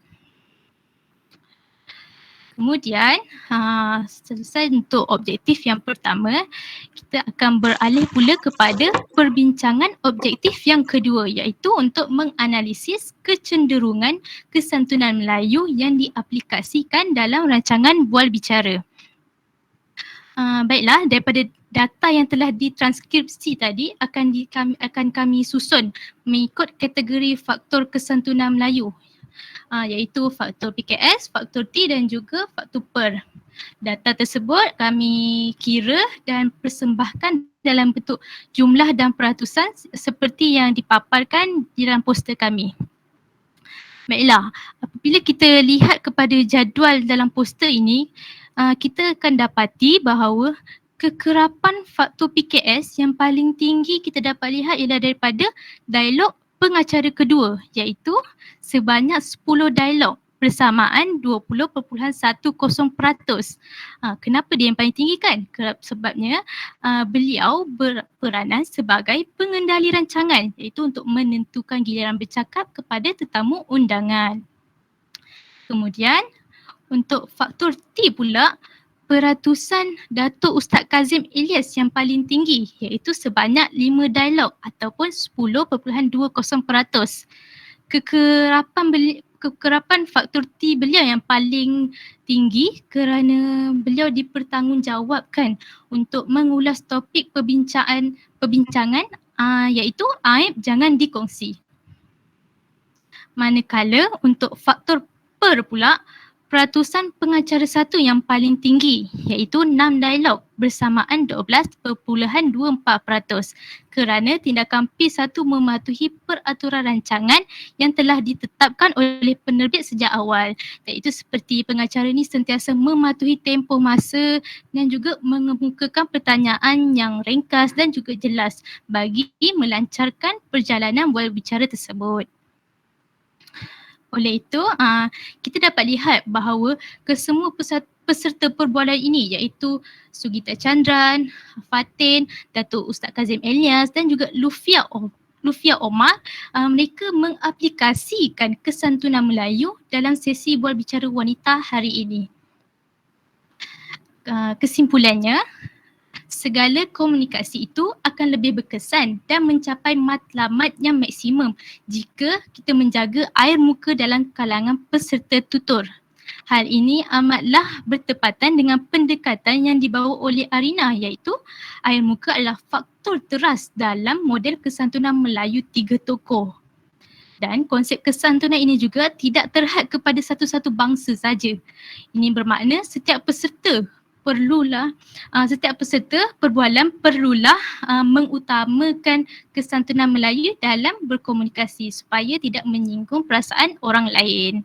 Sekian daripada saya, Wakil Kumpulan 4.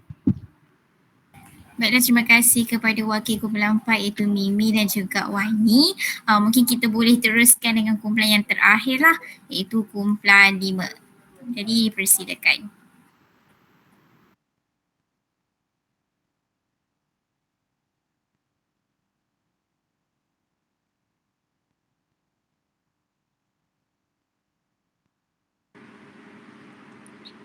Baiklah, terima kasih kepada saudari moderator.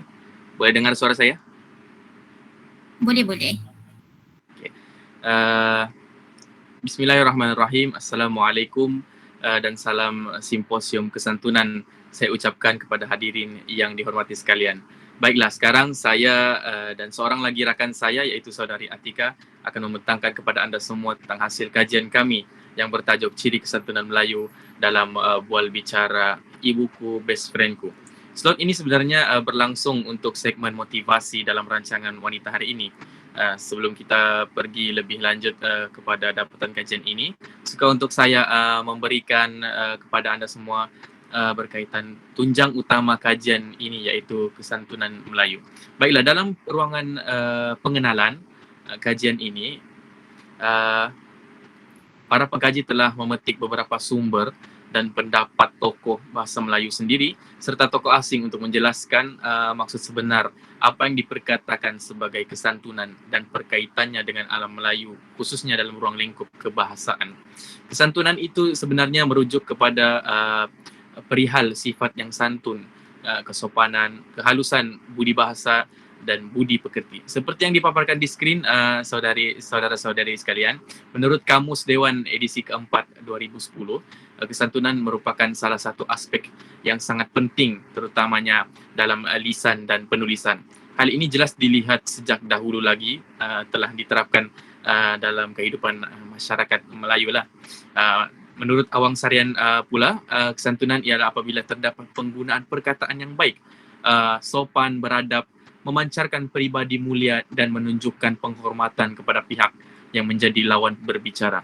Manakala menurut Leach pula, kesantunan dapat didefinisikan sebagai perlakuan yang mengurangkan pergeseran dalam berinteraksi. Hal ini bermaksud dalam berkomunikasi itu juga perlulah menjaga pemilihan perkataan, penstrukturan ayat, penggunaan perkataan, cara penyampaian dan juga strategi dalam berbahasa. Baiklah, sehubungan dengan itu, para pengkaji telah pun melandaskan dua objektif utama dalam kajian ini, iaitu yang pertama menganalisis kesantunan Melayu yang diaplikasikan dalam rancangan bual bicara wanita hari ini, dan melalui objektif kajian ini pengkaji ingin melihat kesantunan Melayu yang digunakan semasa berlangsungnya rancangan bual bicara tersebut dalam kalangan pengacara dan tetamu undangan dengan menggunakan model kesantunan Melayu yang diperkenalkan oleh Arina. Selain itu, kajian ini juga bertujuan untuk melihat kecenderungan penggunaan kesantunan Melayu yang diaplikasikan oleh pemeran komunikasi dalam rancangan bual bicara wanita hari ini. Baiklah, untuk bahagian seterusnya saya akan serahkan kepada saudari Atika. Dipersilakan. Baiklah, Puan Sarah, dengarkah suara saya? Dengar. Okay, baik, terima kasih saudara Faisal di atas pembentangan itu tadi. Saya Nur Atikah binti Lawi, nombor matrik 1916080 akan meneruskan pembentangan pada hari ini. Baiklah, seperti yang semua sedia maklum, setiap kajian pastinya mempunyai metodologi ataupun kaedah kajian. Oleh itu, bagi kajian ini pengkaji menggunakan 4 metodologi kajian, iaitu yang pertama ialah kaedah kepustakaan. Yang mana kaedah ini digunakan bertujuan untuk menyediakan sorotan kajian yang berkaitan dengan kesantunan Melayu. Yang kedua ialah kaedah memuat turun bahan iaitu download. Melalui kaedah ini pengkaji akan memuat turunlah bahan iaitu data video rancangan bual bicara yang hendak dikaji melalui laman YouTube. Yang ketiga ialah kaedah transkripsi, di mana melalui kaedah ini data bual bicara yang telah pun dimuat turun akan ditranskripsikan sebagai bahan untuk dianalisis dalam proses penganalisisan teks. Baiklah, kaedah yang terakhir ialah kaedah analisis teks, yang mana kaedah ini pula melibatkan beberapa langkah, iaitu melibatkan penstrukturan rancangan berbicara, mengkategorikan data analisis struktur isi yang dipecahkan mengikut 2 jenis pemeran, iaitu pengacara dan juga tetamu undangan, yang mana data kemudiannya akan dilabelkan dengan kod-kod tertentu dan menggunakan sistem penjadualan bagi memudahkan dapatan dihuraikan. Baiklah, seterusnya bergerak kepada bahan kajian, di mana kajian ini Kajian ini akan menganalisis dengan menggunakan rancangan televisyen Bual Bicara Wanita hari ini seperti mana yang dibentangkan oleh rakan kumpulan yang sebelum ini. Tetapi rancangan kali ini yang akan dianalisis ialah berkaitan tentang topik Ibuku Best Friendku, yang mana rancangan ini disiarkan pada jam 12.30 hari selama 1 jam setiap hari Isnin hingga Jumaat. Mana rancangan berbicara ini sering memfokuskan kepada topik mengenai hal ehwal semasa serta beberapa isu lah berkaitan wanita dari dalam dan juga luar negara. Yang mana kajian ini memilih rancangan berbicara wanita hari ini yang membawa tajuk Ibuku Best Friendku yang bersiaran pada 25 Oktober 2021 pada hari Isnin.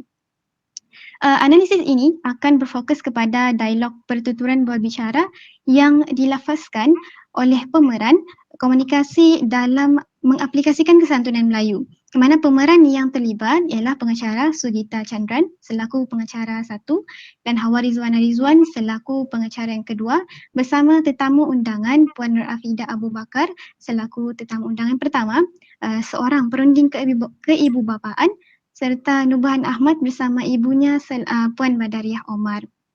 Akan tetapi, kajian ini hanya akan memfokuskan dan membataskan analisis ini terhadap bual bicara yang berlaku sepanjang sesi bual bicara berlangsung antara pengacara pertama, pengacara kedua, tetamu undangan pertama dan tetamu undangan kedua.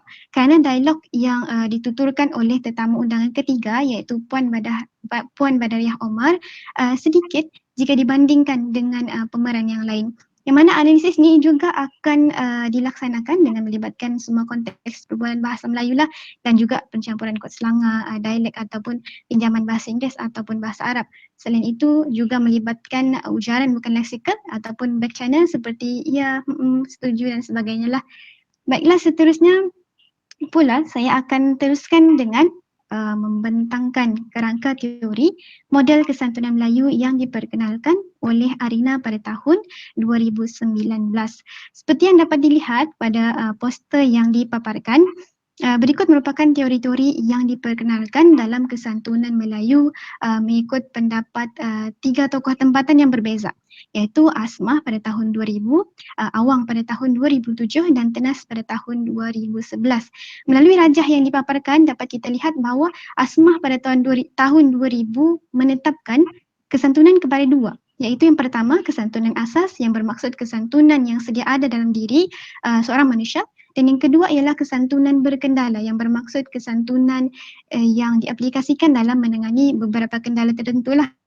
Walau bagaimanapun, dalam menangani kendala-kendala tersebut terdapat beberapa strategi yang diambil oleh Asmah pada tahun 2000, iaitu yang pertama berkaitan peranan, yang kedua perbezaan taraf sosial, yang ketiga kewujudan kuasa, dan keempat menjaga air muka, kemudian pematuhan pada tajuk atau bidang perbincangan, dan yang terakhir ialah pematuhan pada peraturan perbincangan. Asmah pada tahun 2000 juga sangat mementingkan penjagaan air muka dalam kesantunan, yang bermaksud terdapat maruah yang perlu dijaga oleh seseorang kerana hal ini berkaitan dengan nama baik diri sendiri, keluarga maupun orang yang terdekat dan yang mengenali diri seseorang. Penjagaan air muka juga melibatkan situasi yang ruang lingkupnya lebih luas dan tidak terhad kepada keadaan semasa komunikasi berlaku saja. Baiklah. Selain itu, dapat kita lihat juga bahawa Awang pada tahun 2007 mempunyai teori dalam ataupun memperkenalkan teori kesantunan, iaitu mementingkan lingkungan penggunaan bahasa, sistem bahasa, penggunaan kata sapaan seperti kata ganti nama diri dan kata panggil hormat. Dan yang terakhir, Awang pada tahun 2007 juga melihat gaya ungkapan penggunaan sesuatu bahasa oleh penutur. Seterusnya, Tenas pada tahun 2011 juga memperlihatkan kesantunan dalam aspek yang berbeza, iaitu daripada pandangan Islam dan Melayu dan bangsa Melayu. Menurut Tenas, kesantunan dalam kalangan masyarakat Melayu ini boleh dilihat melalui 3 bahasa, iaitu yang pertama bahasa mendaki, dan kedua bahasa menegak, dan ketiga ialah bahasa mendatar. Mana ketiga-tiga bahasa ini secara tidak langsung melibatkan penggunaan bahasa dan nada penutur ketika berkomunikasi bersama lawan tutur. Secara ringkasnya, penggabungan kepada ketiga-tiga tokoh ini iaitu Asmah, Tenas dan juga Awang telah pun memperlihatkan bahawa ketiga-tiga tokoh menjadikan penjagaan air muka Asmah pada tahun 2000 sebagai salah satu faktor dalam menjadikan ia teras kepada kesantunan. Manakala menjaga air muka pula menjadi teras kepada faktor dikaitkanlah dengan faktor perkaitan peranan, perbezaan antara sosial dan juga kewujudan kuasa, iaitu yang sekarang ini dikenali sebagai PKS. Seterusnya pematuhan pada tajuk ataupun bidang perbincangan mewakili T, dan pematuhan pada peraturan perbincangan yang mewakili PER juga telah pun menjadi faktor yang mewujudkan pengaplikasian kesantunan Melayu. Justru itu, menurut Indrawati dan juga Arina pada tahun 2018, model kesantunan Melayu ini dapat dilihat pengaplikasiannya melalui pertuturan pemeran komunikasi yang terlibat dalam sebuah komunikasi. Baiklah, saya serahkan semula pembentangan ini kepada saudara Faisal untuk membentangkan bahagian dapatan kajian. Baiklah, sekarang kita akan masuk ke dalam bahagian pertama dapatan kajian ini. Jika anda semua lihat pada jadual pada paparan skrin, dialog pertama tersebut mengandungi 3 kombinasi faktor kesantunan Melayu, iaitu PKS, T dan juga PER. Perlakuan pemeran iaitu pengacara 1 atau PC1 yang memperlihatkan faktor PKS ialah apabila pengacara mengetahui peranannya selaku pengendali bual bicara tersebut.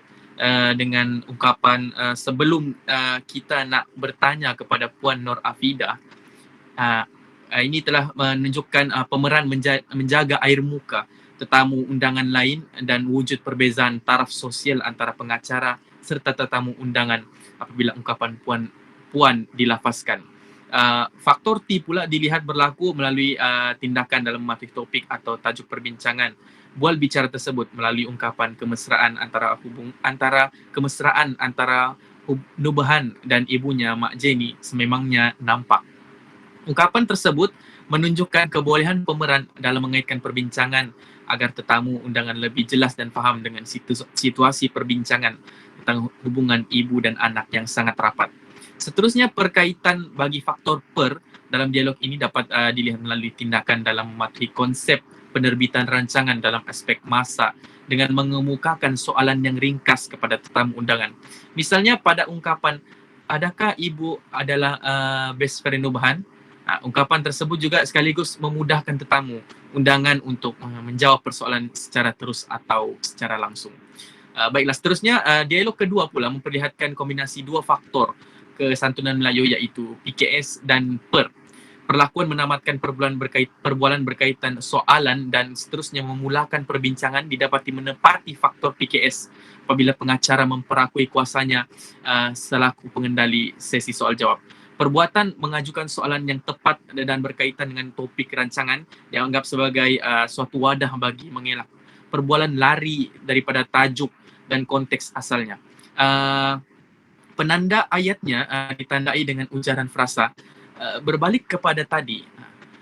Ayat ini bagi mengekalkan topik perbincangan. Selain itu, tindakan mengujarkan ayat okey baik dilihat bertujuan menamatkan perbualan bagi meneruskan soalan yang seterusnya.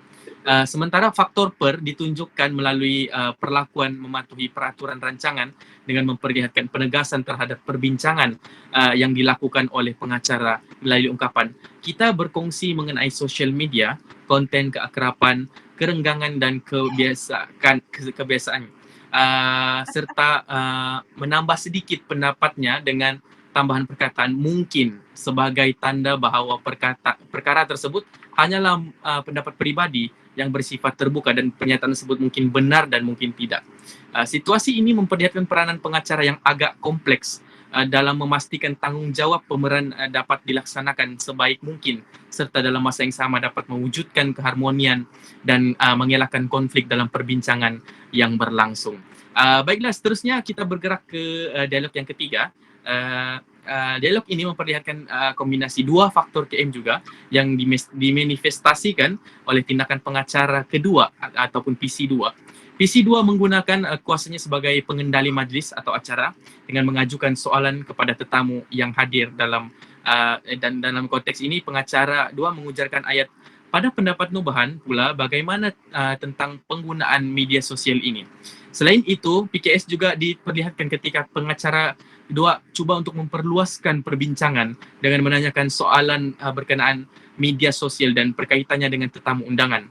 Hal ini dikatakan demikian kerana selain menjadi pengendali majlis, pengacara 2 juga menjalankan perannya sebagai individu yang membuka ruang perbincangan dengan luas tanpa lari daripada topik asal perbincangan.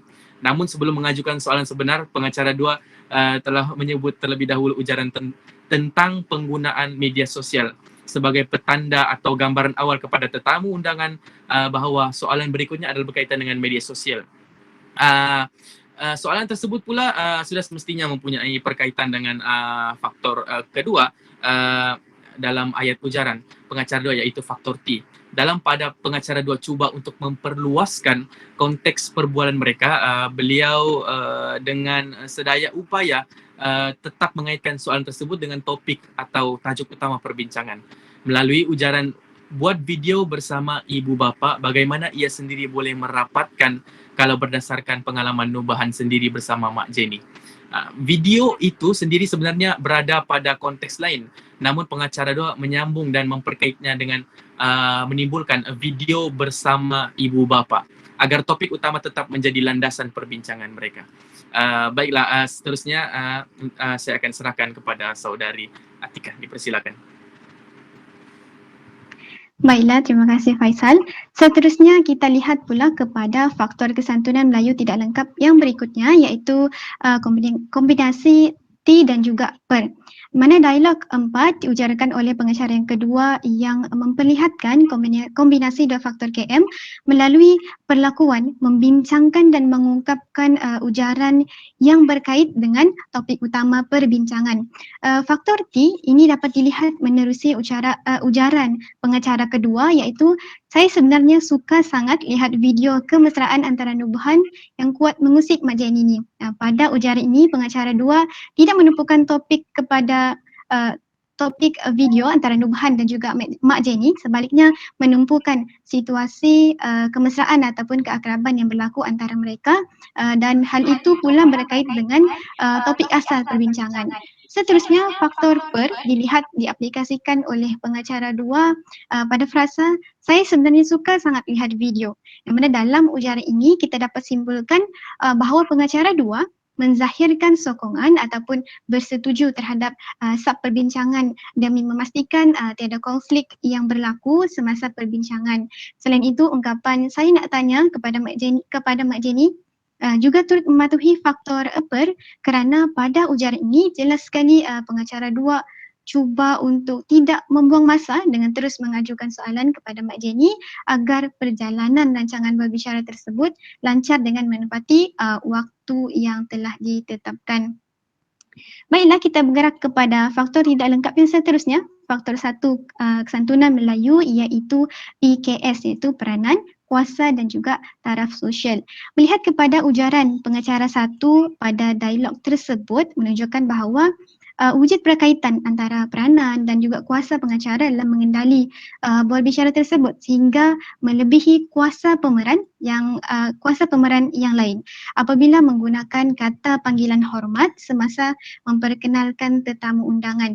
Melalui ujaran, kita bersama Puan Nur Afidah Abu Bakar, pakar perunding keibubapaan. Di mana ujaran tersebut juga memperlihatkanlah terdapat perbezaan taraf sosial dalam kalangan pemeran. Menurut Nuriati Rashid pada tahun 2005 juga, ujaran selamat tengah hari dan selamat pagi juga menunjukkan seseorang yang berpekerti santun apabila bertemu dengan lawan tutur. Mana hal ini menunjukkan pengacara 1 telah pun melalui ujaran yang begitu mudah dalam menandai rasa hormat kepada tetamu undangan dengan menggunakan kata panggilan hormat dan juga mengucapkan selamat tengah hari dan selamat pagi kepada tetamu undangan.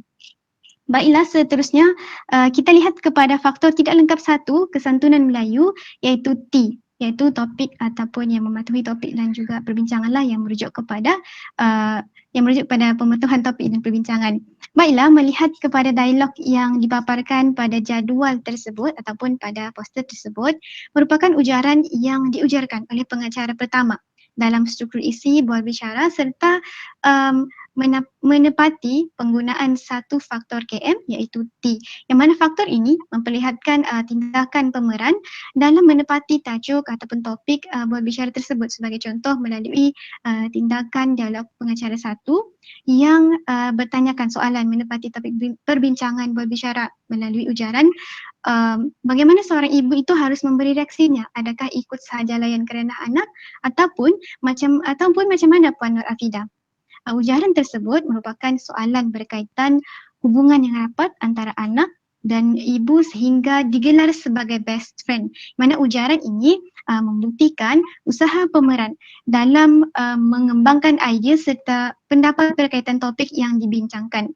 Justru itu, situasi ini telah pun memperlihatkan bahawa pemeran mengaplikasikan kesantunan dalam berbahasa sepanjang rancangan bual bicara ini berlangsung. Baiklah, kita lihat pula kepada faktor yang terakhir iaitu kesantunan Melayu tidak lengkap seterusnya per yang merujuk kepada pematuhan kepada peraturan bual bicara. Baiklah, seperti yang dipaparkan pada dialog yang terakhir yang terdiri daripada 3 dialog iaitu ya, dan ya betul. Yang mana ia merupakan ujaran yang diujarkan oleh pengacara dan juga tetamu undangan dalam struktur isi yang jelas memaparkan pengaplikasian satu faktor KM iaitu per. Mana faktor KM ini wujud apabila tindakan seseorang ataupun pemeran dalam mematuhi konsep penerbitan rancangan tersebut dengan ungkapan ataupun ujaran yang sesuai dengan rancangan. Selain itu, ujaran yang dituturkan oleh pemeran juga memperlihatkan sokongan ataupun bersetuju terhadap perbincangan berbicara yang berlangsung demi memastikan tiada konflik yang berlaku semasa perbincangan. Yang mana justru itu hasil daripada dapatan analisis yang dijalankan oleh kumpulan kami mendapati bahawa tindakan pemeran dalam mematuhi peraturan rancangan iaitu dialog 7, 8 dan juga 9 pada ungkapan ya iaitu dan ya betul menurut Asmah, pematuhan terhadap peraturan ini peraturan peristiwa bahasa tertentu sama ada secara lisan ataupun tulisan penjagaan air muka tetap akan berlaku bagi memastikan tiada yang merasa tersinggung. Oleh itu, melalui ujaran pengacara dan juga tetamu undangan pada dialog 7, 8 dan juga 9 telah pun menggalakkan pengaplikasian kesantunan dalam memastikan kelancaran sepanjang tempoh rancangan berlangsung. Melalui tindakan serta ujaran yang dilafazkan oleh setiap pemeran dalam rancangan berbicara wanita hari ini, WHI ini menunjukkan bahawa berlaku pematuhan terhadap peraturan rancangan ini yang sekaligus memaparkan ciri kesantunan memastikan rancangan berbicara ini berlangsung dengan lancar tanpa ada sebarang halangan ataupun perkara yang tidak diinginilah. Mana hal ini juga bertepatan dengan pendapat Asmah pada tahun 2000 yang menyatakan bahawa pematuhan kepada peraturan dalam komunikasi dapat memelihara air muka dan menggalakkan daripada menyinggung perasaan. Yang kita lihat pula seterusnya kita lihat kepada jadual berkaitan dengan faktor kesantunan Melayu yang mana ia merupakan jumlah dan juga peratusan dapatan analisis yang memperlihatkan pengaplikasian kesantunan Melayu mengikut setiap faktor. Di mana hasil daripada dapatan analisis ini memperlihatkan bahawa pemeran komunikasi iaitu pengacara pertama mengaplikasikan kesantunan Melayu melalui faktor PKS sebanyak 4 dialog iaitu 17.4%, kombinasi faktor PKS T dan juga per dan faktor T dengan masing-masing 13% yang secara dominan digunakan sepanjang berbicara ini berlangsunglah. Di mana hal ini menunjukkan bahawa pengacara satu sangat berkemahiran dan mengetahui peranannya dalam mengawal perjalanan bual bicara tersebut agar berjalan dengan baik. Mana program pengacaraan ialah wacana lisan tidak terancang kerana perbualan akan berlaku secara spontan. Jika disediakan skrip pun kadang-kadang pengacara tidak akan mengikut skrip itu sepenuhnya tapi sekadar sebagai panduan perjalanan program tersebut. Oleh sebab itu, setiap pertuturan yang dilafazkan oleh pengacara sememangnya memperlihatkan kuasa pengacara untuk memastikan tetamu undangan juga mematuhi peraturan rancangan bual bicara. Namun begitu, peratusan antara pengacara pertama dan tetamu undangan kedua memaparkan perbezaan yang ketara pada faktor T, iaitu masing-masing 3 dialog mewakili 13% dan 2 dialog mewakili 8.7%. Yang mana dapati ini memperlihatkan kedua-dua pemeran berusaha untuk menepati topik yang dibincangkan bagi membantu kefahaman penonton tentang perbincangan bual bicara. Bagi faktor per pula dilihat pengacara 1 mewakili 4.3%, pengacara 2 mewakili 4.3% juga, dan tetamu undangan kedua menunjukkan 8.7%, yang mana setiap ujaran yang dilafazkan mematuhi peraturan serta format berbicara. Secara keseluruhannya pengkaji menjustifikasikan bahawa pengacara dan tetamu undangan cenderung serta jelas mengaplikasikan kesantunan Melayu dalam pertuturan sepanjang berbicara wanita hari ini berlangsung. Baiklah, saya serahkan semula kepada saudara Faisal untuk memberikan kesimpulan tentang pembentangan kumpulan kami pada hari ini. Baiklah, secara ringkasnya, dapatan analisis ini membuktikan model kesantunan Melayu yang wujud hasil daripada kombinasi dan penggabungan teori Asma pada tahun 2000, Awang pada tahun 2007 dan Tenas pada tahun 2011 adalah melibatkan peranan kuasa dan taraf sosial, tajuk serta peraturan telah memperlihatkan penjagaan air muka dalam kalangan pengacara dan tetamu undangan. Penjagaan air muka sememangnya amat penting kerana ianya telah sebati dalam kalangan masyarakat Melayu sejak dahulu lagi. Hasil dapatan ini membuktikan bahawa ciri kesantunan sangat dititik beratkan dalam komunikasi dan menepati konteks bual bicara, khususnya bual bicara wanita hari ini. Baiklah sekian, itu saja daripada kumpulan kami. Saya serahkan kepada saudari moderator. Baiklah, terima kasih kepada kumpulan yang terakhir iaitu Faisal dan juga Atika, kerana orang kata saya yakin dan percaya kita semua semakin fahamlah kan hasil pada kupasan Faisal ini sendiri. Orang kata cukup padat lah untuk semua. Jadi saya rasa daripada kumpulan yang pertama sehingga ke akhirnya saya yakin anda semua dah cukup faham sebab kita memang bentangkan benda yang sama sahaja.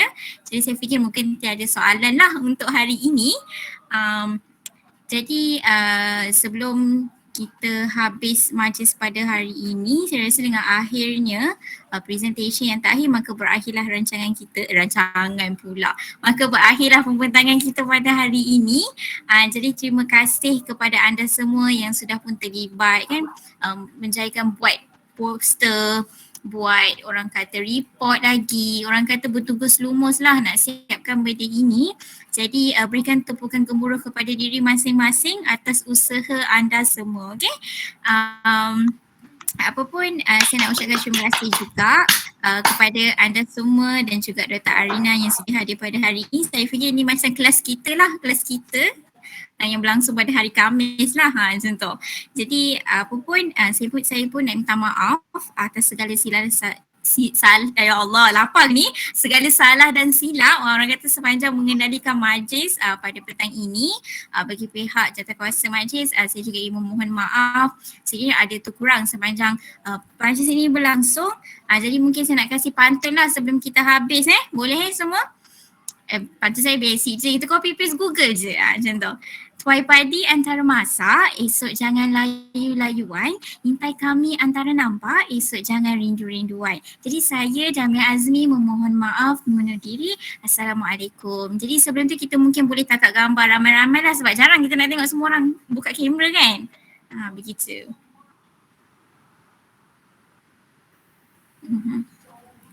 Nanti siapa yang tangkap gambar tu boleh bagi tahu 1, 2, 3 Saya tak tahu siapa yang tangkap gambar ni. Siapakah? Okay, siapa ambil gambar? Nanti at the end tak ada siapa ambil gambar. Betul lah tu. Siapa skrin dia penuh. Buka kamera dekat Ika dia tak keluar sangat lah, semua nampak muka Dr. Rina. Okey, tengah-tengah. Cepat, saya dah hujan lebat. Pagi hujan tak? Pagi hujan tak? Pagu dia tengah angin kuat tu yang dia macam line tak okey dah. Kat kamera. Tadi hujan sekejap je ke Pagu, hujan lalu. Tadi hujan sekejap. Ni tengah angin kuat. Siapa yang penuh screen dia? Kak Ika nampak Rina, Faisal, Damia, Sofi je. Siapa yang penuh? Saya nampak penuh tapi ada 10 orang tak nampak. Okey. Okey. Okey, Yasmin. Kira Yasmin. Siapa yang ambil? Siapa yang ambil? Yasmin. Sekejap. 1, 2, 3. Sorry. Freestyle. Sekejap. 1, 2, 3. Okey. Lagi ya. Okey, saya mengucapkan ribuan terima kasih kepada semua. Okey. Setakat ni saya berpuas hati dengan usaha yang dilakukan oleh semua, Masya Allah, Alhamdulillah. Dan saya insyaAllah akan cuba berbincang dengan Dr. Noor. Mungkin kita akan pilih the best paper lah untuk NCOM, untuk RCOM dan juga untuk Malcolm. Dan sebenarnya tadi masa saya minta maaf jika ada gambar-gambar yang saya ambil tadi orang kata terguris ke hati siapa yang saya ambil gambar. Sebenarnya ada banyak, sebenarnya saya pun macam boring-boring je tadi. Sikit tengok, oh okey, seronok juga ambil gambar. Dan saya rasa yang paling win ialah Nabil. Saya tak tahu dia apa dia buat. Okey, alright. Baik, kita akan jumpa lagi. Alhamdulillah kita dah habis selesai 5 paper sebab saya dah jangkakan kita tak nak sampai petang. Tapi saya dengarnya macam department lain ada banyak lagi NCOM ada 12 paper lagi yang belum bentang. Macam tu juga dengan RCOM. Masya Allah. Okey, jadi itu saja untuk hari ini. Tahniah kerana telah habis pun projek. Okey, kita jumpa lagi pada minggu akhir nanti iaitu 14. Tepuk tangan, buka apa tu mic tu. Barulah bunyi.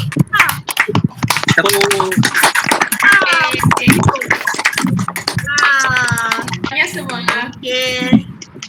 Okey, itu saja. Assalamualaikum warahmatullahi wabarakatuh. Bye.